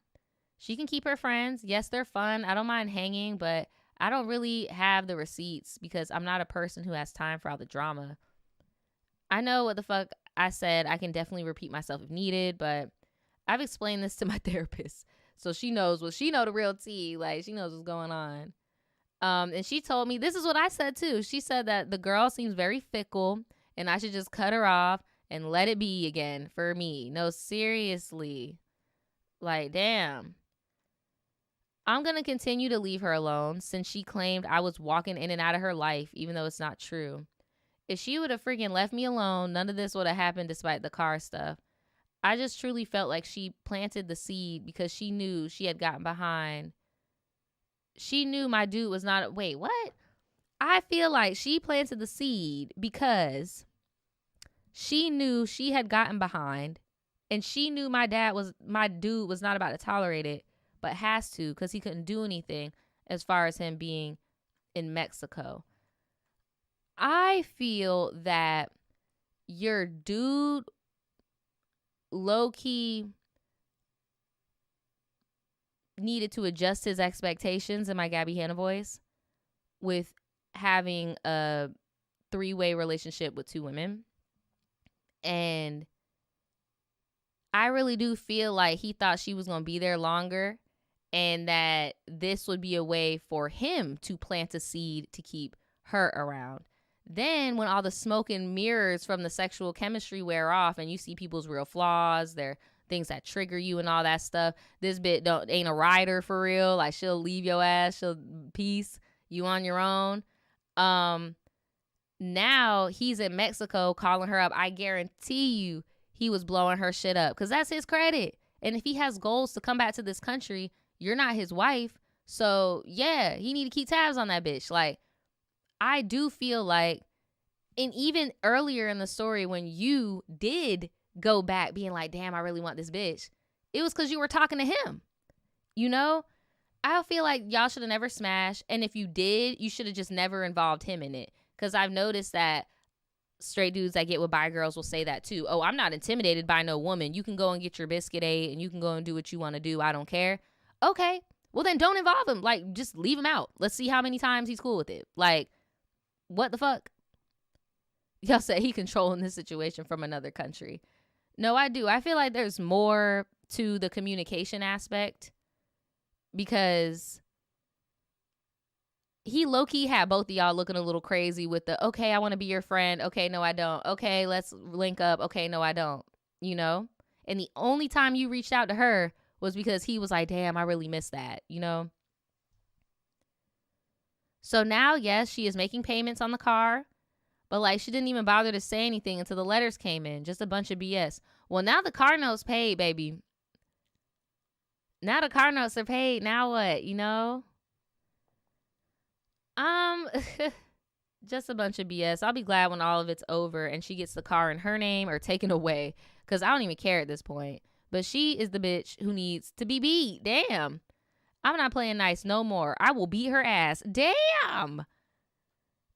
Other than that, girl, this is my story. If there's any holes in it, I do apologize. I'm typing this based off how everything just went. Love you, girl. Keep doing your thing. Been watching you since the nipple piercing video. I did fall back for a bit in 2019, but I am back. Welcome back, girl. And love you much. Love the tribe, even though I'm one of the quiet ones. Wish you well on your journey. Here are some pictures of me and my guy. one of my friends. Anyways, tribe, was I freaking begging or was she being delusional and playing in my face? So, your dude, and I wouldn't be on no like this is like a red flag thing as much as it's just like give an inch, take a mile type of thing, because all of this was consensual. All parties were consenting. Everybody is aware of what's going on. It's just he couldn't accept that it was over, and he was playing puppet master in the sense in that time. I don't think that this guy is dangerous or anything like that. He's just an average straight cis guy, you know? Like that's just, yeah. And I'm not making excuses because like I said, there are good men out there, so when you get them, you gotta like hold them, girl. But I'm not gonna give you any advice on your relationship. You didn't ask for it. I'm gonna take my own advice. But I do not think that you were begging per se as much as you were poking, like just be like, hey, I'm still here. But it wasn't out of your feelings. It was on behalf of this dude, you know, that you with. But yeah, y'all look cute together. Y'all are a vibe. And who is this? Is this the other girl? Or you said that's just your friend? Okay, pirates. But yeah, y'all look cute. Y'all are a cute couple. And y'all know I don't really give men compliments like that on this channel. Y'all are actually very cute. I think y'all would have cute kids too. Like, yes. Love to see it. He said, I need to get me a black queen, bitch. I know that's right. Like, what? No, but seriously, y'all look very, very cute together. I would just, like you said, with the boundaries, that's how you can really tell if he's the one. People, when you're in a relationship, whether it's a man, woman, whatever, you're gonna, like I said earlier, you're gonna go through different phases. You're gonna become different people, right? So if you're doing the work on yourself, setting up boundaries, and he doesn't like those boundaries, then I would be like, okay, something's up. Cause like, yeah, when we were young, we got a unicorn. You got that bitch a car. That was some crazy shit, right? Okay, let's grow from that, right? Now, here are my boundaries. I don't want to do any of these threesomes anymore. I don't want to add any bitches anymore. We need to build on our relationship. You're not even in the same fucking country. Like, we need to fuck all that shit. Before we have fun, we need to be established as a unit, and like, then we'll talk about it. You know, we need to, okay, what were we getting your credit good for? Do we want a house? Do we have a vehicle? Like, this is the type of stuff. That's why I'm like, I don't want to completely be like, fuck yo, dude.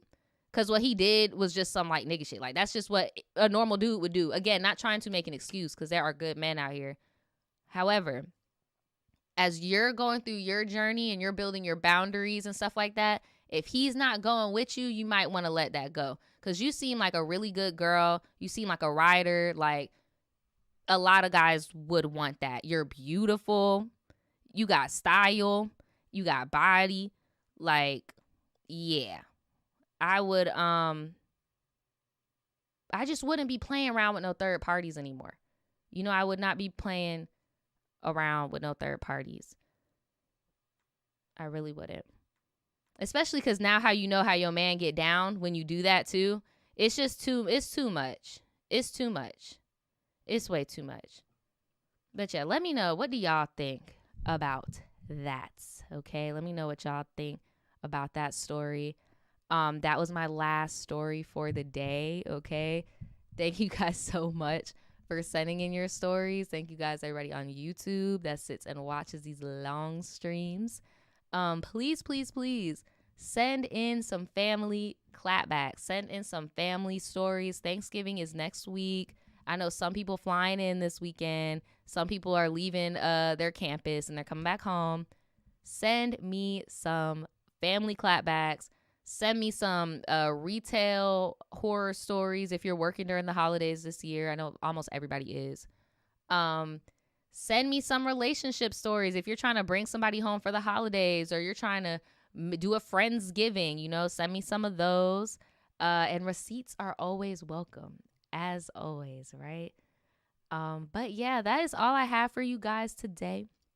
Please be safe out here. All right.